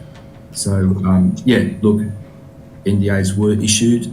It was required under the deed, but later on that was dropped as a requirement. Do you have any? Thank you, Mr. Salmon. Do you have any idea when you're saying it was an express requirement under the deed, then where that particular requirement stemmed from? Was it yourselves who put it into the deed? Was it Transport for New South Wales or any other party who was a part of that deed? Where did it come from? This was a standard provision in a D&C contract, D&C deed contract. Yeah. Okay. It's a fairly common requirement amongst all manner of contracts in the construction industry, and it is designed around protection of all parties because, if you can imagine, if you give an example, we work something out specifically for a person with a certain circumstance, and then a person 2 doors down finds out about it, we're going to have an issue, because we're trying to help people with their individual circumstances. But if that becomes broader public knowledge, it means that it's going to be fraught with some challenges in terms of getting I guess the right solution for everybody, because it isn't a one size fits all, but people have people want to move out, people are happy to stay where they are, people are, sort of try and work through shifts. So it is a changing landscape with each member of the community or each household in the community, that we need to have a bespoke resolution for them, which is why the NDA comes into play. Thank you. So going back to the initial kind of tender process for the tender for the building of the Rozelle Interchange project, it's been kind of well reported, well known that the initial tender failed to attract a suitable bid, and I understand that then RMS contracted CPB to undertake that work. That's what happened? Chair, I'll take on notice that question, but my understanding is that the original site for the Rozelle Interchange was the Rozelle Rail Yards, which is a highly contaminated site, unusable, inaccessible to the public. And what Transport did was that they engaged what we call an early works contract that specifically went in there to deal with the remediation of the area and remove a lot of the contamination at surface level right across the whole the rail yards area at the time. Once that was done, and Transport for New South Wales then went to open market for the delivery of the core scope of work we know as Rozelle Interchange. So there was an early works contract, and then there was a main contract for Rozelle. Yes, okay, so in that, after the early works contract though, so was that an open tender in which different consortiums bid and CPB got that contract, or was it the case that there was no, the initial tender failed to attract a suitable bid and CPB were offered it, or were you offered the early works program tender? The Chair, Jim Salmon from John Holland. I'll take that question on notice. My understanding was there was an early works contract, and when the Rozelle Interchange bid came out, John Holland and CPB formed a JV, an unincorporated JV, to then bid on that, and we bid against a couple of other consortia for that work. Okay, all right. Thank you. And in terms of trying to get it completed on time, were you also aware of the contract, as we understand it, a contract that RMS had to pay penalties if it wasn't completed on time? Was that, I think it's been reported, but that was in a contract, was it with Transurban, that it had to be completed by this date, otherwise RMS, I assume, would start losing money? The government? Chair, Jim Salmon from John Holland. My understanding there was obviously a commercial arrangement between Transport for New South Wales and the ultimate successful bidder for the West Connects. We're not privy to that commercial arrangement, but we nevertheless, under the terms of our deed, we had some very clear completion dates that we had to work to and achieve.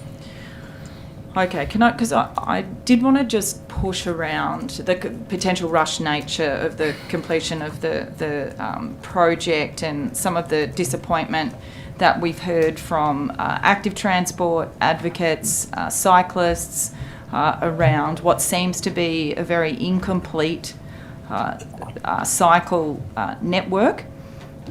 There's been the removal, and I don't know whether there are plans to replace some of the footbridges or anything, but the cycling infrastructure just doesn't seem to be there that was promised. Has CPB finished the job and kind of just chosen not to do what was promised in terms of its conditions of approval around providing this infrastructure, or was it so rushed that it didn't get done? Because we certainly heard from stakeholders that it's incomplete. Chair, Jim Salmon from John Holland.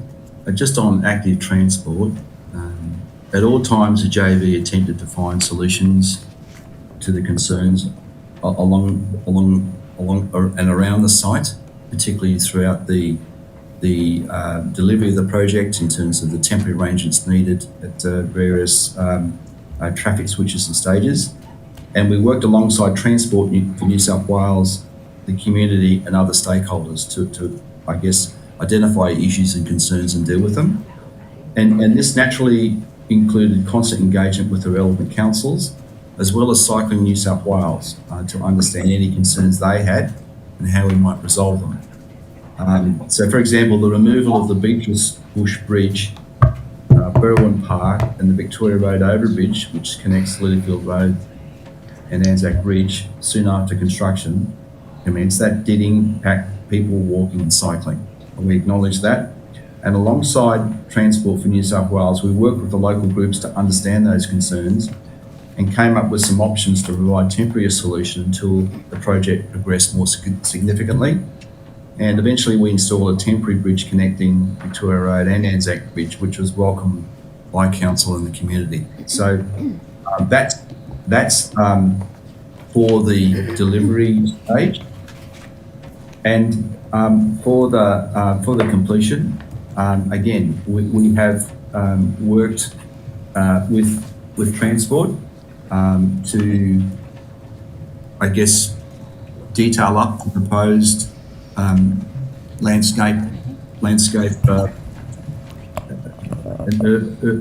landscape design. Our solution complies with that, and that's been approved by Transport and the Urban Landscape Authority. Okay, I understand Ms Ward has a question. I'll come back at this time. Go. Thank you, Chair. Just a very Natalie Ward here again. Thank you both. I just had one other question about outstanding matters in terms of the project being completed. Community impact and residents specifically, are there any further outstanding residents issues to be resolved, or have they all been completed? And if there are, who is dealing with that? Jim Salmon from John Holland. I'm not aware of any community issues to be resolved at this point in time, except the opening of the parkland. So that is the main focus for us at the moment in terms of challenges with the community. Once the parkland's open, I think So I might just redirect Mr. Salmon just to assist, if I may.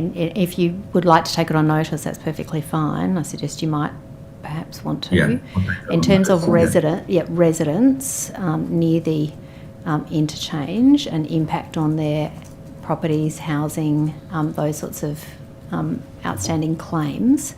Are there any outstanding? And if there are, what's the status and who is dealing with those? Happy for you to take that on notice. Is that Transport, or is it the joint venture, or is it a combination, or is it a third party? I'll take that on notice. Thank you. Thank you. Any other questions from government members? No. Okay, all right. Thank you so much, Mr. Salmon and Mr. Sylvester, for appearing before us today. That's the end of questions by us for you. So thanks so much for appearing. We really appreciate it. The Secretary will be in touch with you if we have any supplementary questions. Thank you. Thank you, Chair. Thank you, committee. Thanks so much. Thank you. Cheers. Bye-bye.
we might kick off then.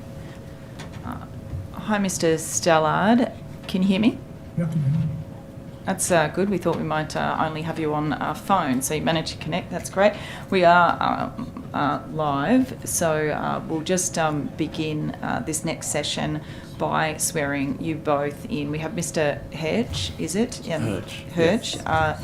Here in the room with us, and of course Mr. Stallard, you on video. So we'll start with you, Mr. Hedge, just get you to state your name and position, title, and swear either an oath or an affirmation, please. My name is David Hirsch.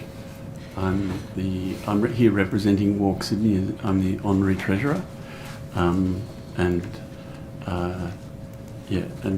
either the oath or affirmation. Okay. Yep. I solemnly, sincerely, and truly declare and affirm that the evidence now about to be given by me shall be the truth, the whole truth, and nothing but the truth. Thank you very much, Mr. Stallard. Now. My name's Keith Stallard, and I'm the Public Officer of the Rozelle Parklands Active Transport and Community Hub. And I solemnly, sincerely and truly declare and affirm that the evidence now about to be given by me shall be the truth, the whole truth, and nothing but the truth. Thanks so much. We'll move to opening statements. Mr. Hirsch, do you have an opening statement to make? Well, yes, just thank you. Briefly, rather than restate our submission, I just should explain that I'm here representing Walk Sydney. Walk Sydney is the peak body advocating for walkability in Greater Sydney, Newcastle and the Central Coast. And we're a non-profit organisation comprised of volunteers with varying expertise, lay people like me, and some people with expertise in traffic and so on. Our vision is to make walking more convenient, accessible, safe and enjoyable for everyone throughout the whole metropolitan area, and to make it a desirable way to get around generally. Our aim is to influence infrastructure policies, decision-making processes and institutions that shape the walking environment for Greater Sydney. So, very briefly, the problem we're addressing here is the result of Greater Sydney being a highly car-dependent society, which makes, and the design of our roads has made active travel modes difficult, unattractive and unsafe. In Greater Sydney we have over time come to accept as normal vehicle speeds that are unsafe for walkers and bicycle riders. Our planning has failed to provide urban environments that encourage active transport and support safety, health and environmental sustainability. And the specific problem here with the Rozelle Interchange is that it has drawn more vehicles into an area which was already choked with vehicles. So we would actually like to see the reverse of this process, where street is seen much more as a social space and its function as a conduit for cars is actually reduced. Thanks. Thank you, Mr. Hirsch. Now, Mr. Stallard, do you have a short opening statement as well? Yes, I do. Thank you. My introductory statement focuses on the Rozelle Interchange impact, or lack of beneficial impact, on cycling in the strategic cycleway corridors of Victoria Road and Lilyfield Road. I'll outline the reasons for these shortcomings and then suggest corrective actions. So the impacts. Transport for New South Wales states that strategic cycleway corridors should, and I quote, provide safe and convenient cross-city cycleway connections. The environmental impact statement encouragingly promised separated cycleways along Victoria Road all the way from the City West link to the Iron Cove Bridge and along the full length of Lilyfield Road from Victoria Road to the northern end of the Greenway and the Bay Run. None of this infrastructure has been built. The failure to deliver the promised infrastructure has made cycling in and through the inner west more arduous and dangerous than it should be. This failure discourages a necessary mode shift from private cars to active transport and thereby forsakes an opportunity to reduce pollution, lower greenhouse gas emissions and bring associated health and social benefits, including perhaps reducing traffic congestion during the morning peak. The causes: we have continued the research we undertook to develop our active transport non-compliance and defects report that we previously submitted to the committee. This research suggests that the failure to deliver these sorely needed separated cycleways is the consequence of duplicitous use of the complex planning process and subsequent failure to comply with the Department of Planning's legally binding conditions of approval and other applicable policies and laws. The solution: the non-delivery of significantly improved cycling infrastructure has adversely impacted Sydney cyclists while allowing Transport for New South Wales and its contractors to save money, save time and save effort. This money, time and effort saved are owed to cyclists, who should be used to deliver the cycling infrastructure that we were led to believe we would get. These commitments must be honoured to uphold the principles of integrity and accountability within our transport planning process. Thank you. Thank you. I'll just go to questions now. I've got a few to begin with. I was just hoping, Mr. Stella, that you could comment on some of the statements made in the New South Wales Government's submission that tend to suggest that various active transport links have been complete. For example, they say in relation to the Rozelle Interchange, the project also delivered the Crescent Overpass and active transport links, as well as enabling works for the Western Harbour Tunnel. That's underneath the section that deals with active transport. So have those active transport links been built? Have they done what's promised according to the cycling community that you associate with? Not at all. There have been some things that have been delivered. Those are mostly the new shared paths through the Rozelle parklands. But even those, although they're very pleasant, are not suitable for commuting cyclists, where they've slowed down the commute along Lilyfield Road to the city.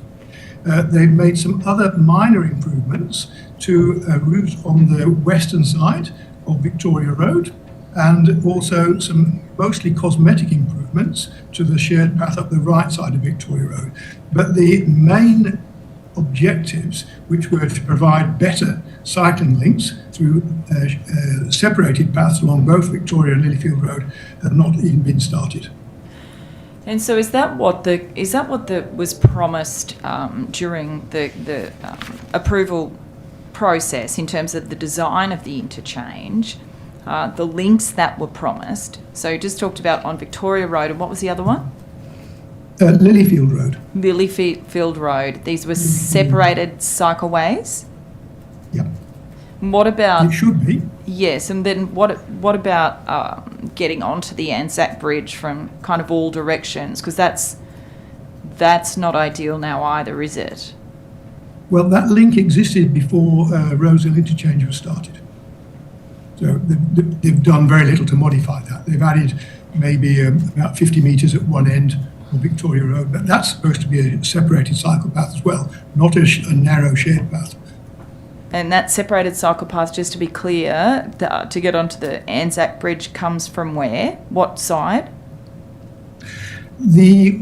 As promised in EIS, there should be separated cycle paths all the way from the beginning of the Rozelle Interchange, that's the junction between Victoria Road and the City West Link, all the way up and over, up the Victoria Road and over the top and down the other side to the Iron Cove Bridge. That was promised in the EIS, as was a separate cycleway, which I think is over 2 kilometres along Lilyfield Road. None of those have been built at all. So none of those have been built that are in the EIS. Is there an understanding, or is there an understanding that anything's going to happen now, or is the Rozelle Interchange is opened and that's just kind of conveniently been forgotten about? Or is there an expectation that it will happen? Well, we expect that it should happen, but I think Transport for New South Wales and its contractors, when we challenge them, keep saying that they're built in accordance with the approved plans. We disagree. Is there something when they say built in accordance with approved plans? So were they suggesting that that's because the plans changed so much since the initial EIS? And did the plans change and evolve to the point that those separated cycleways on Lilyfield Road and Victoria Road, were they ever removed from any of the plans that were released or produced after the EIS? Were they always in the plans? No, they were removed after the conditions of approval, which state at the beginning that the conditions of approval, everything must be constructed as promised in the EIS. That's stated at the beginning of the condition of approval. And then it also says that they need to produce a cycling strategy. And in the cycling strategy, they progressively removed all the relevant, the important infrastructure. It just disappeared. They claimed that there was a lot of consultation, but there wasn't, and the little consultation there was not heeded at all. So the final cycling strategy doesn't have any of this in, but we believe that, and that's been approved by the strategy has been approved by the Department of Planning, but with the proviso that if there's any inconsistencies between the cycling strategy and what was in the conditions of approval, then it's the conditions of approval that prevail. We believe the conditions of approval are what was in the EIS. Yes. So we believe that some of the stuff doesn't, they can't use that. Can I check with you, Mr. Hirsch, whether that is a similar situation? I don't know, but in relation to the lack of pedestrian access that we've heard about now on Victoria Road, whether the community was of the understanding that there would be greater access, more connected pathways? Well, yes, we understood that there would be, in fact, a new cycleway all the way down Victoria Road, no shared paths or anything like that. And in fact, that this cycleway, there would also be widened footpaths, and essentially the same with Parramatta Road, that it was supposed to become a basically public transport corridor. A boulevard. A boulevard, exactly. They use that often. And we expected the footpaths to be widened, and there to be a cycleway, and there to be more trees. But as it is, no change has happened whatsoever. There's a huge gap between crossability at one end, down near Anzac Bridge, and right up at Evans Road, you know, or near Evans Road, where the first set of traffic lights are. And that's really a disaster for walkability, really. It's very difficult to walk from Rozelle across to Balmain without, you know, having to endure that horrible sort of interchange. And we've heard that school kids are kind of having to do that every day. That's correct, I'm sure. Across Victoria Road. So in relation to have you heard anything around whether it's going to be fixed in terms of the issue down on Victoria Road near Anzac Bridge? We're hearing, for example, people have sometimes just making a run for it. Well, across the massive. Well, that's a disgrace. I mean, yes. You know, there isn't even a fence there. But well, I think there was a fence once upon a time, but there should once there was actually pedestrian crossings at that point, and there was also a footbridge. It was possible to sort of go from one side to the other. I think there's the underpass was shut when I was looking, you know, about 6 weeks ago, but I think it's open now, and but it's still very difficult to get the bus there.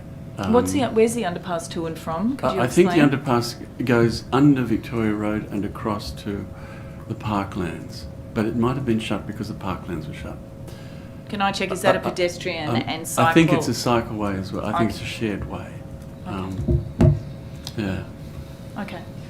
Questions from the opposition, Ms Natalie Ward. Thank you. Thank you, Chair, and thank you for both your submissions and assisting the committee today and appearing. I just wanted to ask perhaps about the proposition for walking to start with, Mr Hirsch, just in relation to the recommendations, and thank you for those. You don't, however, seem to us invite you to address this aspect. The issue of safety and lighting on these, you know, walkability is also impacted by, I guess, the perception of safety for people choosing to walk, particularly at night or when it's getting darker, or utilising transport options, perhaps taking a longer way because there's more lighting, and there's evidence that women in particular will choose a longer route if it's dark, or a lit route. Is that something that you consider should be added into this and added as part of these recommendations? Have you considered that? Is that part of your remit to expand the sort of, we had in the previous government a Safer Cities program, which is about making these active transport routes safer, lighter, brighter, and listening to the community. Is that something that you would consider and have recommendations like to talk to? Well, yes, of course, but I think the main issue really is the distance between places that you can cross, I think. Also, when there was a pedestrian bridge, that was obviously safer than when there was an underpass, I think, at the junction. But certainly, good lighting and all that sort of thing. But to call on for these, to call on for these to happen and to have that sort of funding, active and public transport over roads, do you include as a necessary part of that adequate lighting? Oh, absolutely, yeah. Certainly adequate lighting, but... And safety aspects. Yeah, but the prime issue really is that there hasn't been much money spent at all on active transport at all. And, certainly compared to the billions that have been spent on this. If more were to be spent by the government, and it did consider that it would fix up some of these crossing points, would you advocate for those to include, as part of that planning process, lighting, safety aspects? Because there's no point building it if women won't use it after dark. I'm just not quite sure where you're thinking of specifically, because the main problem with say Victoria Road and the whole Rozelle Interchange surrounds is that it's downright unpleasant to use. I mean, there's too much traffic, and the pedestrian infrastructure runs alongside very busy roads everywhere. I don't know if the Parkland pathway is open yet, but certainly, that would help if it was well lit. And that's my point, though. If we are to make recommendations as a committee about taking on board your representations about cycleways and walkways, and your group's drive's the wrong word, your impetus to have more of these, I would have thought that part of that should be calling for additional funding to ensure that not only are they built and there's investment in them, but that they are made in a way that is safe. It might be a busy road, but it's not necessarily a safe environment. And that is what I'm focusing on. I understand the other things that you've said in your submission and today, but I wanted to, it seemed to me a glaring omission from some of the things that we called for. Well, that you've called for. Mr. It's not a Stella criticism. may It's not. want to comment on that too. Yeah, it's not a criticism. I'm certainly- just saying, is it part and parcel of what you were to call for here? If it's invested in but it's dark, then it won't be used at night. Oh, well, for sure. Yeah, I can only agree. Thank you. Yeah. Mr. Stella, do you have anything to Same for cycling. comment on in terms of what Ms. Ward was asking? It's okay if not. I'll just give you an We just opportunity can't because you hear look you. like you were In terms of lighting. wanting to. Might start again. We just couldn't hear you. Sorry. Yeah. Yes, sorry, I don't have any comments to make in terms of lighting. None of the cyclists I speak to have actually raised that issue, but then we all have lights on our bicycles. But we know that women's safety is a concern, and we've heard evidence that additional lighting and safety features does encourage them to use them. Otherwise, they just don't use those pathways. Is that something you might consider as part of the call? I think that's one of the lesser important things on the Really? cycling. I mean, firstly, the infrastructure isn't there, so we need to. No, build I it before accept we- that, but I'm saying if If the it was infrastructure built, were then to we be would taking have- your submission and taking what you're saying on board, if that were to be a recommendation, that it's not just build it, but it's make it safe for women to use after hours if it's to be taken as a serious transport option. I would have thought that's something that you'd consider, but you're saying you're not considering that. That's not an issue for you. there are bigger issues, but yes, it needs to be made for safe for women at night. It needs to be made safe for everybody. The things that are making it dangerous for cyclists are probably not the lighting, it's more the obstructions in the cycleways, the shared paths. There's 104 poles in 1.2 kilometres from along Victoria Road shared path. That's one every 14 metres, and they're extremely dangerous. That's much more dangerous and causes many more people, including women, not to cycle. They're not dangerous if you don't use them. See whether there's questions from government members. I do Mr. have Buttigieg? one. Thank you, Chair. Mr. Stallard, in your submission, you state that the failure to deliver active transport along Victoria and Lilyfields roads was a breach of contractual obligations, binding conditions of approval, presumably from the Department of Planning. Is that, has anyone pursued that? Yes, we pursued it. We've written to Transport for New South Wales, but they have a refrain which says everything is compliant with the conditions of approval. Sorry. Could you just clarify? Could you just re-articulate that? The refrain was everything's being complied with. Is that it? Yes. Yep. Yes. What does a refrain mean? Is that when you say they have a refrain, is that, where is that written? How is that captured?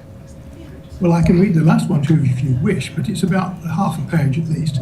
And it's a standard, almost standard response we receive to all our emails that we write to either John Holland or to Transport for New South Wales project delivery team or to the managers of Transport for New South Wales. They never address the issues that we raise, that it's not compatible with it's not compliant with the conditions. So in other words, they contest your contention that it's non-compliant. Correct. That's correct. Right. Okay, I also want to just check this statement that with you, Mr. Stallard, that the government has also put into their submission to this inquiry. And I don't know if you would have this level of detailed knowledge about, but they do say they've delivered, the Rozelle Interchange has delivered important urban amenities, including 10 hectares of new open space and new pedestrian and cycleway connections to link Rozelle and Lilyfield with Annandale, Balmain, Glebe and the Bays precinct. Has that new pedestrian cycleway connections, has that happened as a result of Rozelle Interchange? Yes, it sounds grander than it is, but they're referring to two connections that leave the Rozelle parklands and go over bridges, one via the light rail, which comes down to the bottom of Annandale, and the other one which is a bit further up. So they have improved connections there. I admit that and thank them for it. The problem is that that's not the main route. The main route is down Lilyfield Road and down Victoria Road, and they've done nothing there. Were both the Lilyfield Road and Victoria Road, just to be clear, were promised to be complete by the time Rozelle Interchange opened? Is that what the community was expecting? That's what we were expecting. I'd have to check on the exact dates because I think some of the cycling infrastructure was to be delivered right at the end of stage 3, but stage 3 was supposed to have finished at the end of March. Yeah, okay. Right. I'll have one more and then I'll go to you. This will be my last question. I note in your submission, Mr. Stallard, or the new document I think that you wanted to table today, that you've circulated to the committee recently, and that's correct. You do want to table that? Yes. Please table it. Excellent, thank you. That you've said that within the parklands, the Rozelle parklands, where the shared paths are, that there's been complaints about cyclist pedestrian interactions there, and as a result, Transport for New South Wales has installed signs indicating a maximum speed of 10 kilometres per hour. So that's not very fast for a bike, is it? If you're thinking of a commute, for example, getting to work and travelling through there to get onto the bridge, however that happens at the moment. But 10 kilometres per hour is another barrier. That's not very fast. No, that's correct, and it's actually against the Austroads design codes that they're contractually obliged to follow. The contractual obligation of them is to design a cycleway for commuters in this circumstance where cyclists can travel at 30 kilometres an hour or more. And putting in a 10 kilometre an hour speed limit and removing the bridge that crosses Lilyfield Road has now made commuting down Lilyfield Road from the suburbs to the west slower than it was before the Rozelle Interchange was built. Thank you. I'll go to questions from Mr. Westphane. Thank you. Just in relation to, I guess, some of the discussion around cycleway and active transport routes along Victoria Road, do you accept that, as it stands at the moment, the community around, I guess, the Balmain section in particular are already concerned that the changes to the surface road structure are such that people are already having trouble exiting parts of Balmain in the peak hours, particularly in the morning, and that any changes to pedestrian or cycleway access along Victoria Road at the moment would effectively cripple that area. Do you see that that's perhaps some of the rationale behind perhaps not proceeding with any changes along there? I don't know if it was part of the rationale. I think there were other reasons, but I don't accept it anyway. I think a well-designed cycleway could cater with all those issues you raised. And how would that be? Because I imagine that the parents who have got to drop off school kids, the people that have got to get to work, those who have to, carry, a heap of stuff. There are so many reasons why, and particularly, that the Balmain sort of peninsular area is quite hilly. It's not exactly conducive to active transport, is it? It's very conducive to buying an electric bike, which is what I use, and the hills pose no problems. Okay, and so if you're a mother with 2 young children and you've got to perhaps drop a kid to preschool and then another child to school, with some groceries and school bags and everything else, an electric bike is suitable for that sort of person or that sort of use, would you suggest? Yes, I would. In fact, our member for Balmain, Kobe Shetty, does that exactly with 2 children. Okay. Yes, she does. And what if you choose to not want to do that for any number of reasons? You might not feel confident cycling in the wet. You might not. You might have children that are unwell. You might not want to, get them if it's raining. You might not want to get them wet. Certainly, you'd appreciate that people choose different modes of transport, and in the same way you talk about electric bikes being, I guess, one solution. Electric cars too, are just as, I guess, environmentally friendly in that circumstance. Isn't blocking off that area, with the Balmain, the Victoria Road, and I'd say the northern side of Victorian Road, where people are trying to get into Victoria Road to get into the city or get out. Making changes to pedestrian or cycle access is just going to absolutely shut off that part of Balmain. I just have to apologise because my computer's about to shut down, but I'll try and answer that. That is a standard reaction to Mr. Fang. That's a new excuse. Yeah. I mean, I've had people not wanting to answer my questions before, but wow, that's a new one. No. Well, I can get back on the phone. But no, I think there's plenty of room there. You just have to look what's being done in Oxford Street, where there's also similar issues. There's 2 lanes at the moment used for buses, and some people say that's more of a problem than an advantage, but there's plenty of room to have a cycle track with properly constructed intersections, but all the ones where it needs to be, like Evans Street has been mentioned, and Darling Street. Those are the 2 main ones on that section. Thank you, Mr. Stella. Look, we're almost out of time. In fact, we are, because we started this session 5 minutes early. Mr. Hirsch, do you have any last words for... Look, I'd just like to say on that last topic that there is actually a metro station going in at White Bay there, and I think that should go some way to alleviating the transport issues that Balmain suffers from at the moment. You have to remember, of course, that the more cars there are on the road, the less space there is for buses, and buses take far more people than cars do. So I think you can't just expect to maintain the number of lanes that you've got and even increase them, which is what's happening, and not expect the traffic to get worse.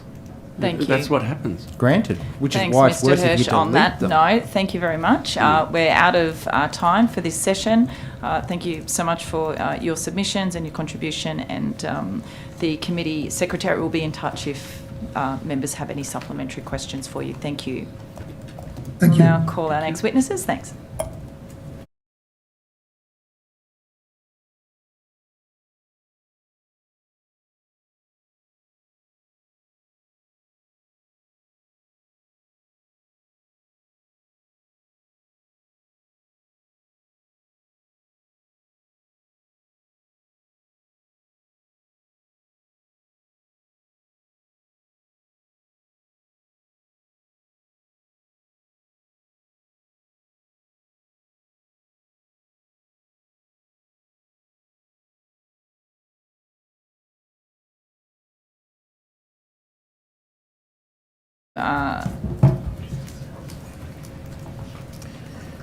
Begin.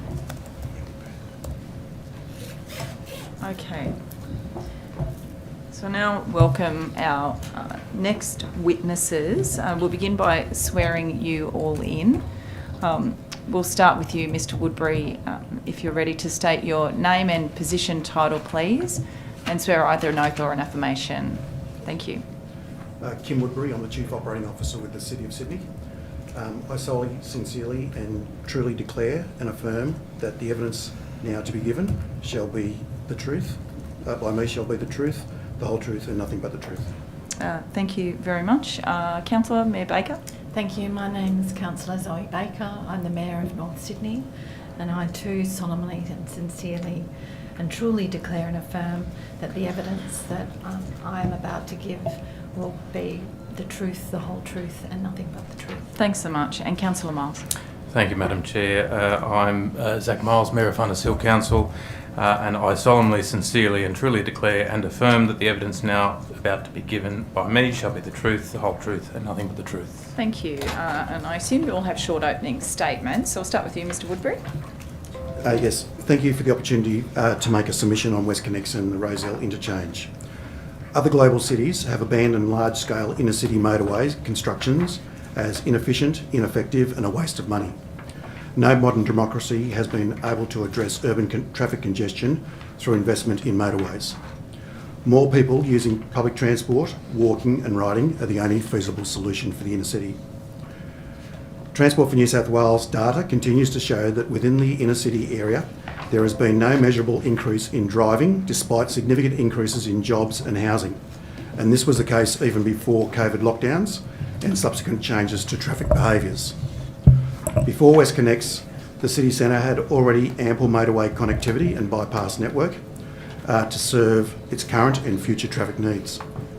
The New South Wales Government relied heavily on inappropriate and disproven predict and provide transport modelling, flawed traffic modelling growth assumptions, ignored impacts on local streets, and failed to consider alternatives to WestConnex and the Rozelle Interchange. Transport for New South Wales must stop using surface streets as relief valves for flawed motorway planning, jeopardising jobs, housing and safety.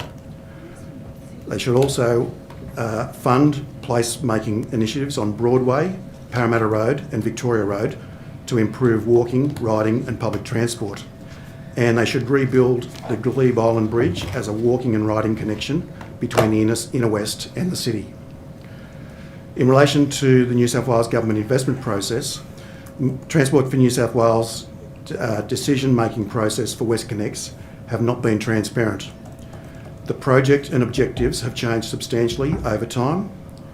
The city has consistently said that investment in WestConnex could have been better spent on alternatives like metro and other public transport options. Transport for New South Wales has never revealed the secret traffic model assumptions that underpin the project's design and investment justifications, or the true cost of WestConnex project, which we estimate at over 40 billion. The community are now locked into complex long-term contracts. The benefits evaluation against project objectives, including placemaking, walking and cycling objectives, has never been done or released. In relation to stakeholder management, Transport for New South Wales has not responded to valid concerns raised by the city and by the community. Transport for New South Wales engagement process lacked credibility. The city's substantial feedback amounted to over 30 submissions and 500 pages and has never been satisfactorily addressed. Thank you. Thank you, Mr Woodbury. Councillor Baker. Thank you, Madam Chair and honourable members. Thank you too for the invitation to address you today, and I would endorse much of what Mr Woodbury has put to you. It applies equally to the Western Harbour Tunnel project. Your committee has a unique opportunity to draw from the past and the present to shape and improve on what is otherwise yet to come at the northern end of this project. As you all know, the third stage of WestConnex is known as the Western Harbour Tunnel, and it's currently under construction with tunnelling having commenced at Camaray. The Western Harbour Tunnel, once completed, will increase traffic congestion on local roads, undermine good sustainable transport policy, which prioritises public transport, walking and cycling over cars, and will result in a permanent loss of more than 1.5 hectares of public open space at Camaray Park and beyond. The Pacific Highway, Military Road, the Warringah Freeway, the Sydney Harbour Bridge and the Sydney Harbour Tunnel traffic corridors all converge at North Sydney. The completion of the Western Harbour Tunnel will make North Sydney a traffic interchange, arguably more complex than that you are facing at the Rozelle Interchange now. Since the announcement of these major road projects, North Sydney Council and our community have been raising serious and significant concerns that this toll road to nowhere will funnel increased traffic to local roads and then into the same traffic pinch points of the Harbour Bridge, the Harbour Tunnel and the new toll road itself, which will magnify and increase existing traffic congestion. The New South Wales Government invested billions in the new metro and particularly in the Victoria Cross stations at North Sydney in order to ensure a pedestrian-friendly employment centre in the North Sydney CBD, which is part of the Eastern Economic Corridor.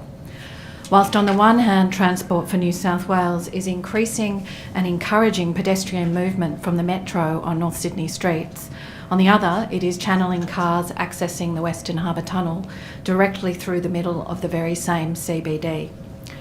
North Sydney Council has worked collaboratively with Transport for New South Wales, with the government architect and the former Greater City Commission on the North Sydney Integrated Transport Program, which includes the transformation of Miller Street in order to create 2,500 square metres of public plaza to serve those very workers, residents and students of that CBD, a CBD that chronically lacks in open space and solar access. North Sydney Council has called on the state government to urgently act to amend the project design in order to address the inevitable devastating traffic and pedestrian impacts of merging multiple lanes in the same pinch points and to acknowledge the changed circumstances since the inception of the project, such as the impacts of the soon-to-open metro, the cancellation of the Northern Beaches link and changes to working practices since COVID.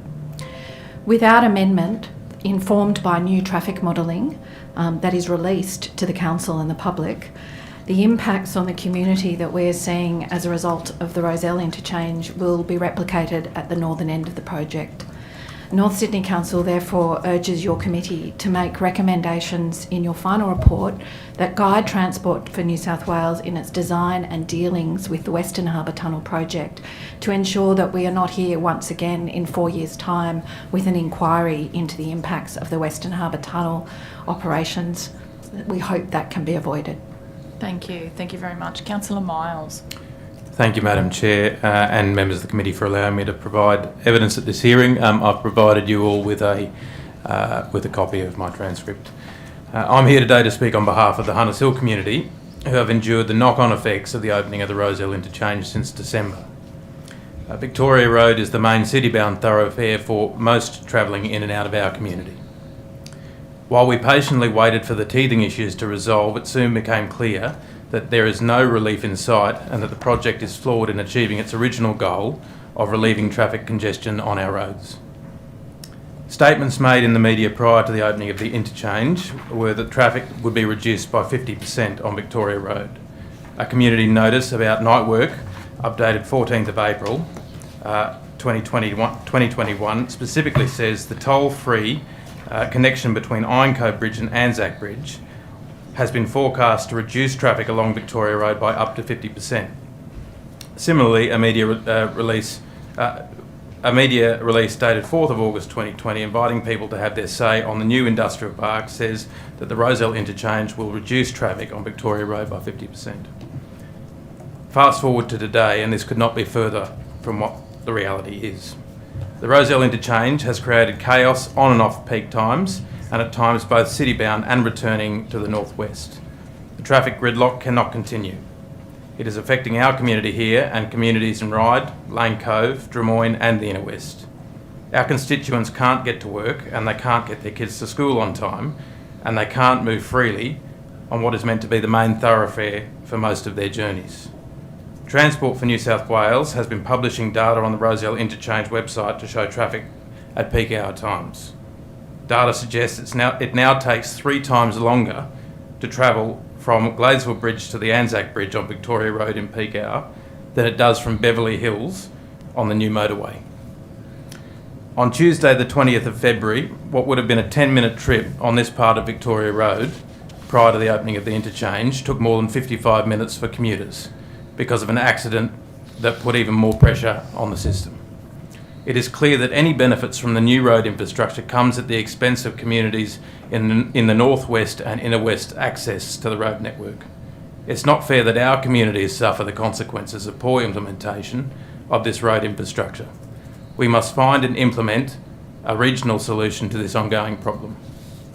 I wrote to the Minister for Roads, John Graham, on the 7th of March 2024, seeking an urgent meeting with him to discuss and immediately review the traffic congestion generated on Victoria Road as a result of the Rozelle Interchange. I have not received correspondence back to date. I told the Minister then that I was sure that our community could work together with his department to resolve these issues and some of them very pressing issues. Some of my suggestions which were provided were that the situation could be improved by investigating and reviewing the improvements to the timings of the 4 light signals on Victoria Road between Westbourne Street and Park Avenue in Drummoyne, and to ensure that they correlate with the new traffic flow patterns to prioritise local traffic over the existing toll roads. Improved awareness of the toll-free tunnel of the Ironcote Bridge to the Anzac Bridge to encourage motorists who don't need to be on Victoria Road to use this alternative faster route. Review the hours of operation of the bus lane on Victoria Road from Gladesville to the entrance of the Stage 3B tunnel at Rozelle, and restore the bus lane on the far left-hand side, utilising the space for more traffic flow in the interchange and eliminating duplication. Thank you for your time, members, and I hope that you'll be able to find solutions to these traffic issues that are very important to our local communities in the northwest. Thank you, Councillor Miles. You've all seem to have got a common theme, which is, many, but your interactions with Transport for New South Wales and their willingness to hear your concerns in a genuine way and meet with the council and try and work out a solution. Mr. Woodbury, Rozelle Interchange has been built. Councillor Baker, Western Harbour Tunnel has been committed to. They've seen the disaster of what the Rozelle Interchange was to the local community. You would think at this point that they would have learnt something and be at least trying now to be much more consultative and genuinely exploring solutions with you because you know your local area so well. Is anything like that happening? Are you seeing any change in their approach, I suppose, since the opening of the Rozelle Interchange? Mr Woodbury, you've been dealing with this for some time, I take it, and Councillor Baker, I know that you've also been communicating with them about this. Have you noticed any change? For what it's worth, Chair, the fact that I can't get correspondence back from the Minister on About this 6 issue, weeks, I think it took, didn't it?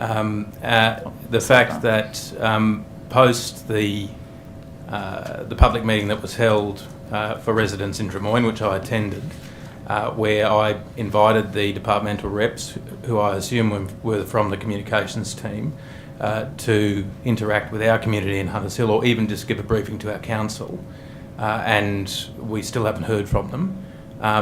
I think shows the lack of response that I think a lot of us as stakeholders are finding on the ground. I mean, we just want to, as I said in my letter to the Minister, we just want to be able to work out practical solutions here. Every local government area is going to be different, but at the end of the day, we need engagement so that we are able to find some common ground and find these solutions. Councillor Baker, have you noticed any, or what's your Well, the view, experience firstly? from the get-go has been that Transport for New South Wales have been reluctant to do real community consultation. Certainly the EIS was put out over COVID and during the school holidays. In terms of responsiveness, the position that I put to you, we as a council put to the Minister at the end of last year. I have received a response from the Minister this week, and with no disrespect to the Minister, it was clearly drafted by Transport for New South Wales. It repeats that they do modelling throughout their project. None of that modelling has been provided or released to the council. That they will do a 12-month and a 5-year post-operations review, and with respect, that does not address the immediate concerns that we have. We as a council are really in a very similar position to that of Inner West and to the City of Sydney, except that we're just a bit further down the track. We have, and our submissions on this induced demand and what it will mean for North Sydney are based on the EIS that was released in 2020, and to this day we have not yet had any practical discussions with Transport for New South Wales about what they expect to do and what could be practically done now to avert the sorts of things that we have seen at Rozelle, and with respect, that was being called out by councils and communities long before the road was operational, and we're in the same position. Yeah. And Mr Woodbury, you made it pretty clear in your opening statement in terms of how much it counts. Yes, however, just answering your question, so we generally have the city has generally a very good relationship with Transport for New South Wales. We do a lot of projects jointly together, and we wouldn't have got those up without working collaborative together. I think there's a difference with the mega projects. They seem to have a different dynamic, whereas it's not open. It's basically, we'll tell you that what we're doing and don't really take much notice of anything, and fairly dismissive of any technical information that's provided. But I think it's fairly clear to say that the city's submissions have pretty much proven to be correct in that we've made many submissions over many years saying that the project was flawed.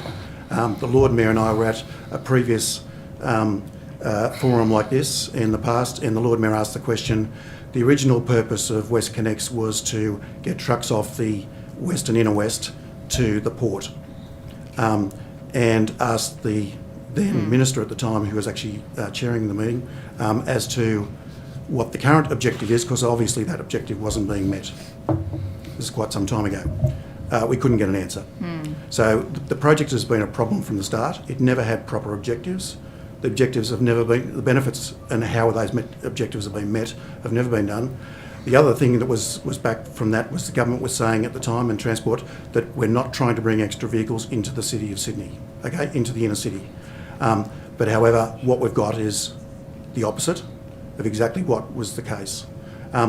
So it's really, we'd like to differentiate between general projects that we do. We do many projects together with Transport for New South Wales, have good relationships, but the thing is, these mega projects somehow are treated differently.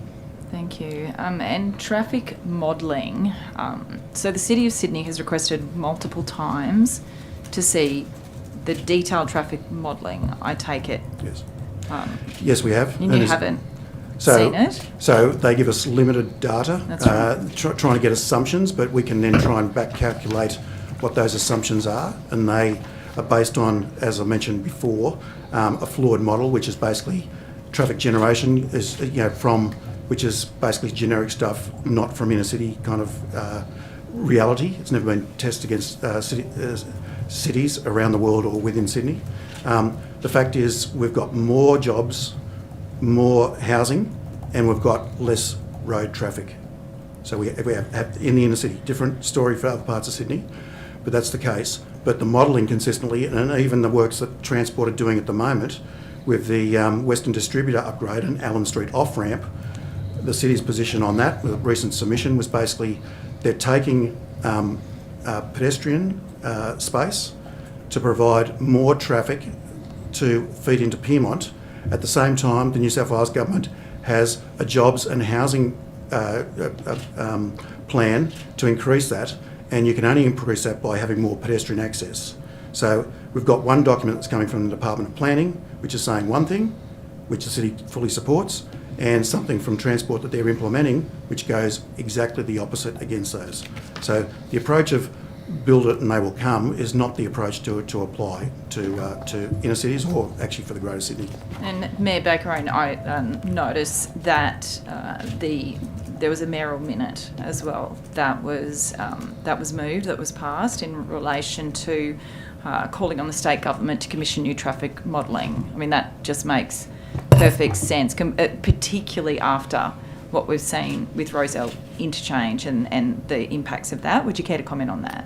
Absolutely. And in the context of the Western Harbour Tunnel, it's also in the context that as of July or thereabouts, the metro will open. That's right. And if I could just also reiterate some of what Mr. Woodbury said, there's a disconnect between some really good pedestrian-centred traffic planning that Transport for New South Wales has been doing on the one hand.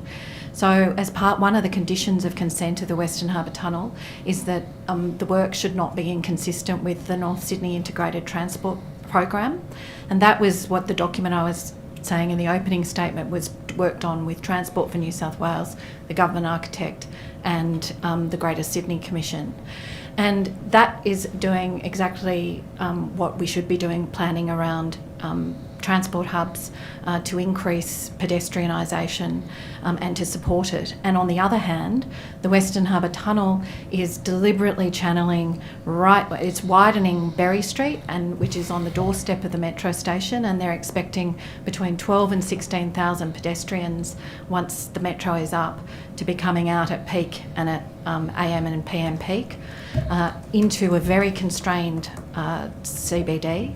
And so on one hand we have the North Sydney Integrated Transport Program, which was collaborated on and in fact commissioned by the Transport for New South Wales, and on the other hand they're undermining their own very good and sensible work, which is to support people accessing and using public transport to commute. And so the frustration we have is that disconnect. I think it's right, the larger project is a megalith that rolls over communities and councils, and it is in contrast to some of the other parts of Transport for New South Wales who are doing excellent transport planning.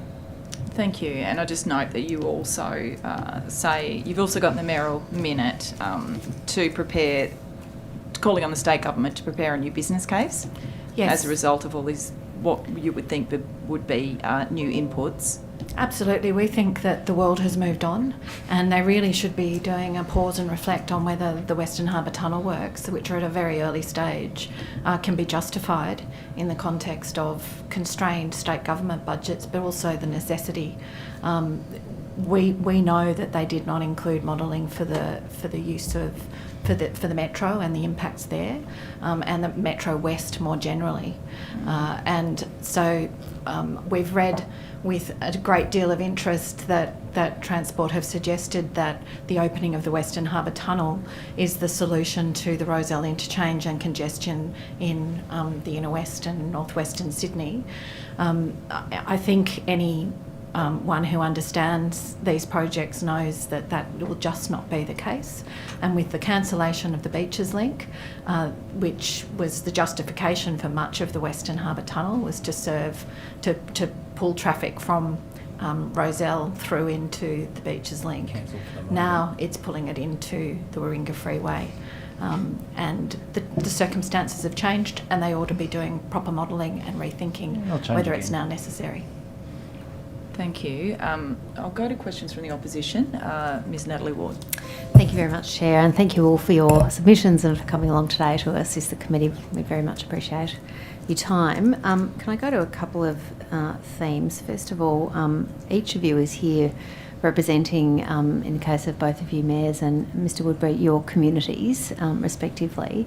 Can I ask you to speak to that engagement point that the Chair, I just want to pick up on that, and the ongoing engagement with Transport for New South Wales. Mayor Miles, I might start with you. You mentioned the meeting at Drummoyne that you attended. Were you invited formally to that meeting in your capacity as Mayor? No, I found out about that meeting through a constituent who sent me a Facebook post that had been posted by a community forum that had set up a meeting in frustration and attended that meeting. Certainly wasn't invited. I went along to see what the forum was going to be about. I didn't know that there was going to be departmental reps there. Slightly frustrating given our correspondence and what the sort of back and forth we'd been having. So in terms of the consultation, it would be nice to have some. It would be nice to, as I have done, invited someone from the comms team or maybe even a decision maker from within RMS or Transport to come and visit us, so that we can have a public forum to sort of explain to them the frustrations we're having with the infrastructure. Just simply, sorry, you go ahead. Yep. Because there's obviously been some changes to the physical implementation that have had downstream effects. Mm-hmm. We are certainly downstream, but it affects on-peak traffic every day. I can get from the main village in Hunters Hill to the airport in 20 minutes if it's 2 a.m. in the morning, or if it's midday, maybe. If it's on peak, I can't get to Balmain in 45 minutes. Mm-hmm.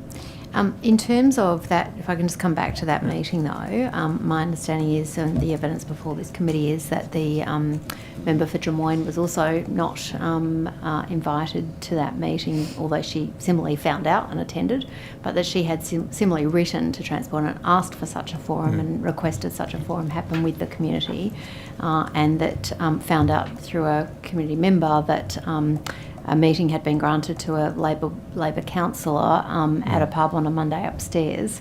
Obviously not ideal for accessibility and for everybody to attend. So can I just ask what you would like to see as a formalised meeting for your community, and the feedback, whether you think that format was adequate?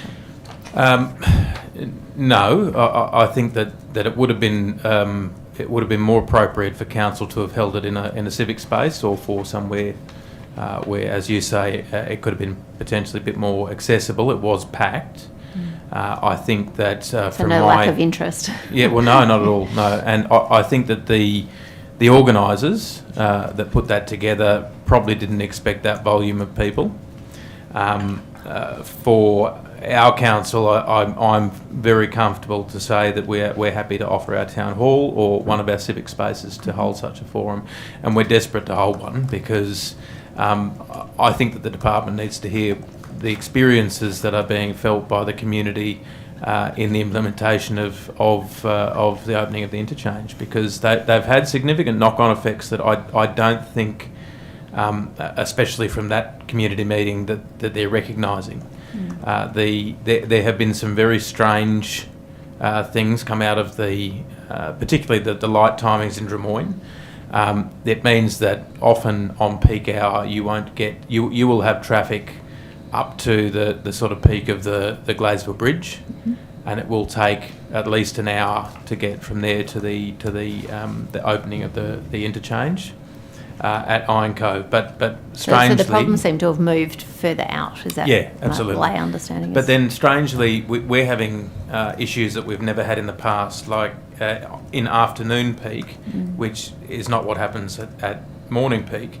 Often you'll have traffic banked from the turn-off at Lyons Road down to the start of the Gladesville Bridge, over the Gladesville Bridge, over the Tarbin Creek Bridge, past the Hunters Hill Overpass, over the Fig Tree Bridge, up Burns Bay Road to the main interchange at Lane Cove. That's about 2 kilometres of traffic in the afternoon peak, and it's just for our communities and people trying to get obviously through that infrastructure to get probably to Western Sydney, given the volume of people turning right onto Lyons Road, or trying to turn right onto Lyons Road. You can tell that there's been knock-on effects that probably the Department of Transport haven't considered, and that sort of affects us in a big way because our peninsula is one way in, one way out. Yes, quite right. And you've made some constructive suggestions about opportunities for things to change or how there could be some remediation, and they're helpful. Have you had any response on those? No. I've been contacted by the community group from Drummoyne that put on that forum, and they had come to the same conclusions that we had. Yeah. That particularly the timings on those 4 lights from the Iron Cove Bridge to the Gladesville Bridge need to change. So no response though to We've the had no formal suggestions? response from the government. No. Okay. Mayor Baker, similarly, we're in a slightly different position because we're in the middle of Warringah Freeway upgrade and Western Harbour Tunnel works. I drive it every day, twice a day. Yeah, very aware. And so I'd say 2 things. One is that we have a dedicated council officer whose job is to do liaison on both of the major projects with Transport for New South Wales. So there is a line at the officer level of communication. Good. There is frustration from Camaray, Neutral Bay, all the way down into North Sydney at High Street in terms of responsiveness to community throughout and notice and sufficient engagement and communication. The issue we have is, like on all of these major projects, is the division between responsibility by Transport for New South Wales and the responsibility that lies with 2 separate contractors. So daily, as a councillor, and I know others we have frustrated, despairing communications from residents all the way along, and much of our role is trying to get the Transport for New South Wales to respond. More than once I've had to write directly to the Minister in order to intervene to assist people in very desperate situations. And do you get a response? Yes, it may not. I have had a response, and I've had meetings with the Minister when I have requested them. It has taken some time to get there, but I have. So Liberals don't. What has now been implemented is that the project leaders for Transport for New South Wales on each of those projects, for the first time, met with councillors in a councillor briefing at the beginning of this year, and we've asked that happen at least every 2 months or 3 months. So there has been some movement, but it has taken continued engagement from the council to get that attention. Yep. And an open community forum also not occurred? The community forums that we have council? had, we've always run through council. Thank you. And just quickly, I'll come to you, Mr Woodby, but just quickly, there's one issue I just wanted to raise, and that is the Berries Bay precinct. There was a redesign of Western Harbour Tunnel essentially to save Berries Bay, if you like, and part of that was to invest in restoration and upgrading of Berries Bay. Has that progressed? Have you heard from the government about that? Or I'm going to a meeting this afternoon. The master plan work has been completed and the detailed design is underway. Our council and our community welcomed that park on the foreshore and the respite for Berries Bay. but it's with a bittersweet tang because there's more than 1.5 hectares of Camaret Park that will be occupied by operational sheds, and the Rozelle Parkland position is not being replicated the other end. But much better than the alternative, which was to completely take it over. So well, it's an of course we welcome that good planning and having a foreshore. Okay. And do you still say that should occur? My last question. Still say that should occur at Berries Bay? I think you suggested that perhaps Western Harbour Tunnel should be rethought. Do I take from that you think it shouldn't progress? And if that's the case, should Berries Bay progress? Yeah, absolutely, to both. They should both progress. They should both. Right. No, the Western Harbour Tunnel, there should be a review of it. In our submission as a council, we think with real modelling that it really ought to cease. But do I understand that just in lay terms, just to be absolutely clear, that Western Harbour Tunnel should not occur? Yes, the impacts in order to meet the object of it,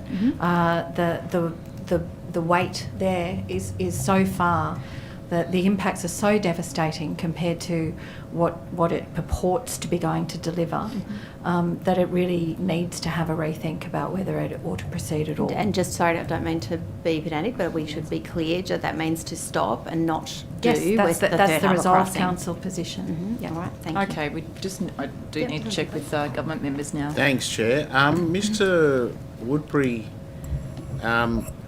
we've heard on evidence earlier that yours is the sort of exemplar council in terms of modelling and the work you put into this. Can you just give us a sense of the timeline? So the traffic modelling that was done by your council on alternative proposals to West Connex, when did that reach its maturity and when was it submitted to the previous government? So we've done modelling on a number of occasions, but we're not privy to the information. Transport for New South Wales have never given us the citywide model, as in Sydney-wide model that they use in doing their stuff. So ours has been more a questioning and trying to gather information, but from the information that we have gathered, there was obviously flaws. There were flaws just in the modelling itself. So we've provided a critique, but we haven't provided an alternate model, traffic model. Okay. And the critique, what were the sort of design flaws that it identified? So, as I mentioned, growth assumptions. So basically, if you've got more potential for development in areas, that therefore there'd be extra car usage, when that's actually, for the inner city, that's contrary to evidence. Basically, we have a lot of developments in area where there's no car parking in the building, and therefore to use traffic generations that apply to Western Sydney, far Western Sydney, is just not appropriate for the modelling. So those kind of things. Effectively, also just the fundamental design modelling logic that they use is basically designed for the car. So try and have unrestricted car travel is kind of the objective. It doesn't really look at the whole transport thing, what's going to be metro, what the split needs to be with public transport, with walking, with cycling, and tie that in. So a holistic transport study. But in terms of the issues we're seeing now, in terms of local traffic congestion, rat runs, the hotspots on the Anzac Bridge and Victoria Road, was the deficiency in the modelling, was that identified as were those things identified as a potential fallout as a result of the lack of sufficient modelling by Transport for New South Wales, or did the modelling identify those things as the problems but just weren't addressed? So we did identify, I can give you an example, not specifically for the Rozelle Interchange, but down at the St Peters Interchange, when we looked at the actual model, we did ask Transport where are the boundaries of the model. So you make assumptions at the boundaries for impacts on local streets. It's fair to say that it wasn't far off where the interchange actually come out to the local streets at all, which provides no information. There's just assumptions as to what happens on the local streets. So the modelling that they didn't provide any kind of projections for what happens to local streets. And even when asked the question, what happens to the traffic when it hits the local streets, the answer was it will disperse. That's pretty much the sum of what we actually got. So I can't speak exactly because I can't recall the Rozelle Interchange, but I would suggest that the modelling for local streets would have had a similar thing where the boundary around the model, where the local streets come out, does not go into very far into the local streets. So you're not analysing local streets, you're just assuming certain things. And often those assumptions, as I mentioned before, are not very rigorous assumptions. So the response from the then government was the local traffic will disperse. Yes. And so in terms of the inheritance of that legacy, is it a case that there's a structural problem here which can be ameliorated to an extent, but given the inherent structural design flaw due to the lack of appropriate modelling, what is the fix, is my question, given that inheritance from that previous decision or that previous process? So from the city's point of view, the whole of WestConnex was actually flawed, wasn't well thought through. Trying to get a fix, it's really a question for Transport for New South Wales. And do you think, sorry, Mr. Woodbury, on that question, like, is it, what, in your view, was the department and the ministry given enough wherewithal from community concern at the time and alarm bells raised that they should have actually addressed the issue, or was it sort of, look, we hear what you're saying, but we think it'll be okay? Well, the City of Sydney has never said it'll be okay. We've made, as I mentioned, over 30 No, submissions. I mean the response from the department. Well, the responses back, so we did get responses generally, but the thing is, we felt that they didn't address the concerns that we had. Was that pre or post-construction?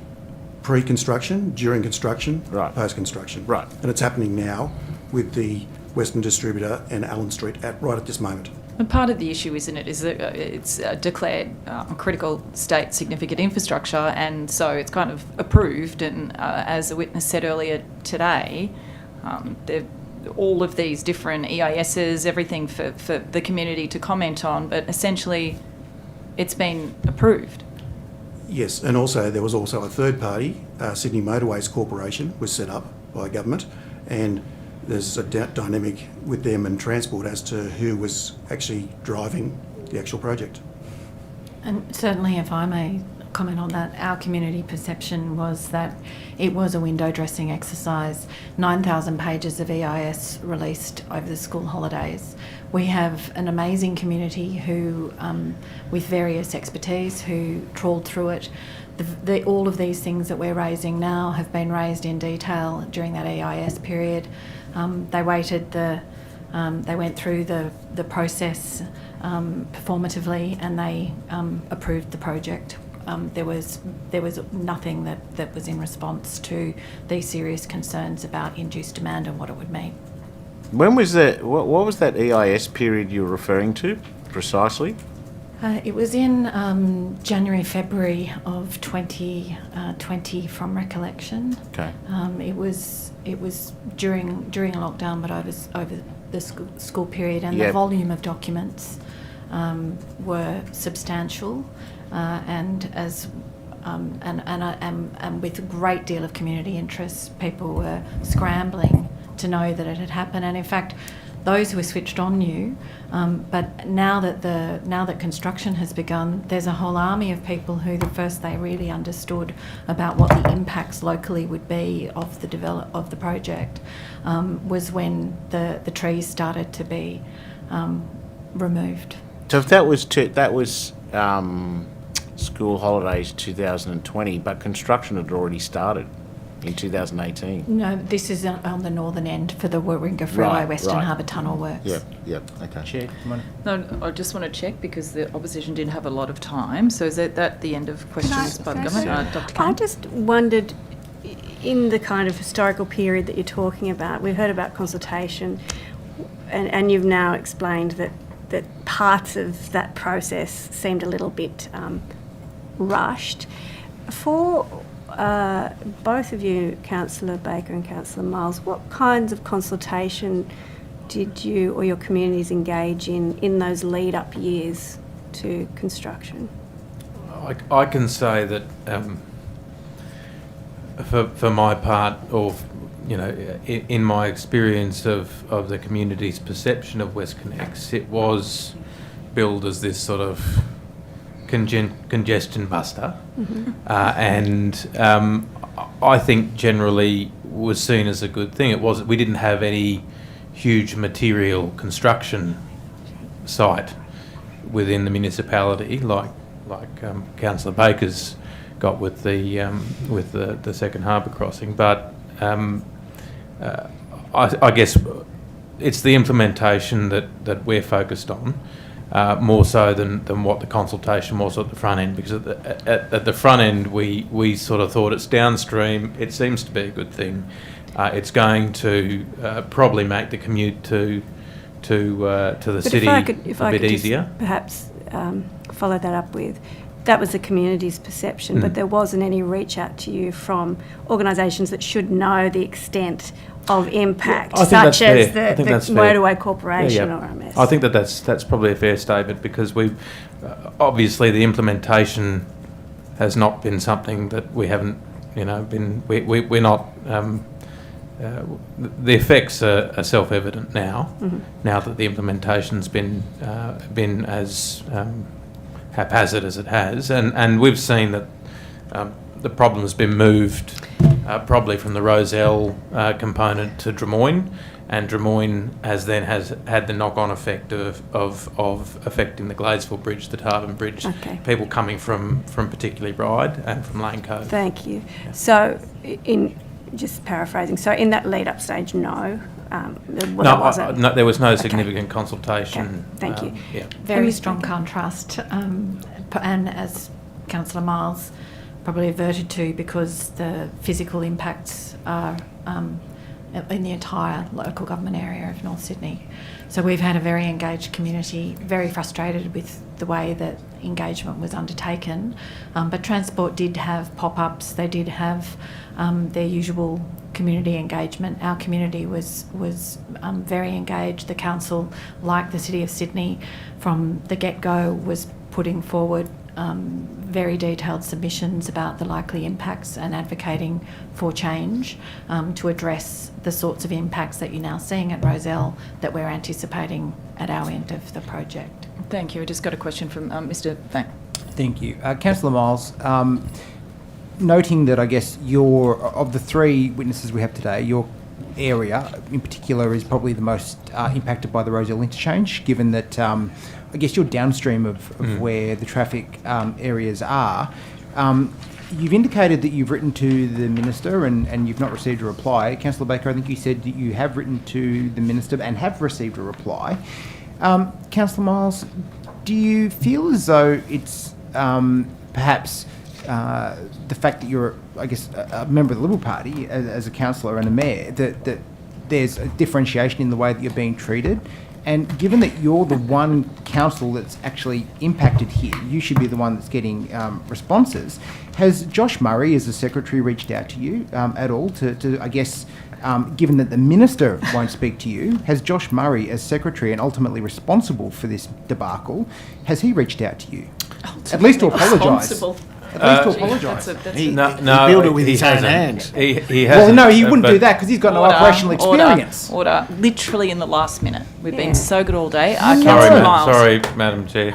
No, I did write to the Minister. I would welcome a response, and as I said in the letter, we just want engagement, because there's probably some really simple, practical things that can happen to ease the downstream effects for us. I think that the issues raised by Councillor Baker and Mr. Woodbury are probably implementation, and not implementation issues. They're probably issues of the project as a whole and future stages of the project. Well, Councillor Miles, I know that Josh Murray is listening because he didn't like my line of questioning earlier today, so I'm sure that now he will be listening to this, and I'm sure that he will reach out to you point of order's being in the way that the Minister hasn't. I'm not sure whether this is actually a question. Is that what your point of order was going to be? Okay, thank you. That's the end of our time. I won't even need to I had questions about the third you should have asked a question rather than I was going to ask about the third harbour crossing. Sorry, it's descended into this at the last minute to our council witnesses. shame. But thank you so much for appearing Thank you, Madam today. Chair. We appreciate your time and your submissions. And if we have any supplementary questions to you, the Secretariat will be in touch. Thanks you so very much. much. And that's the end of our public hearing today. Thank you.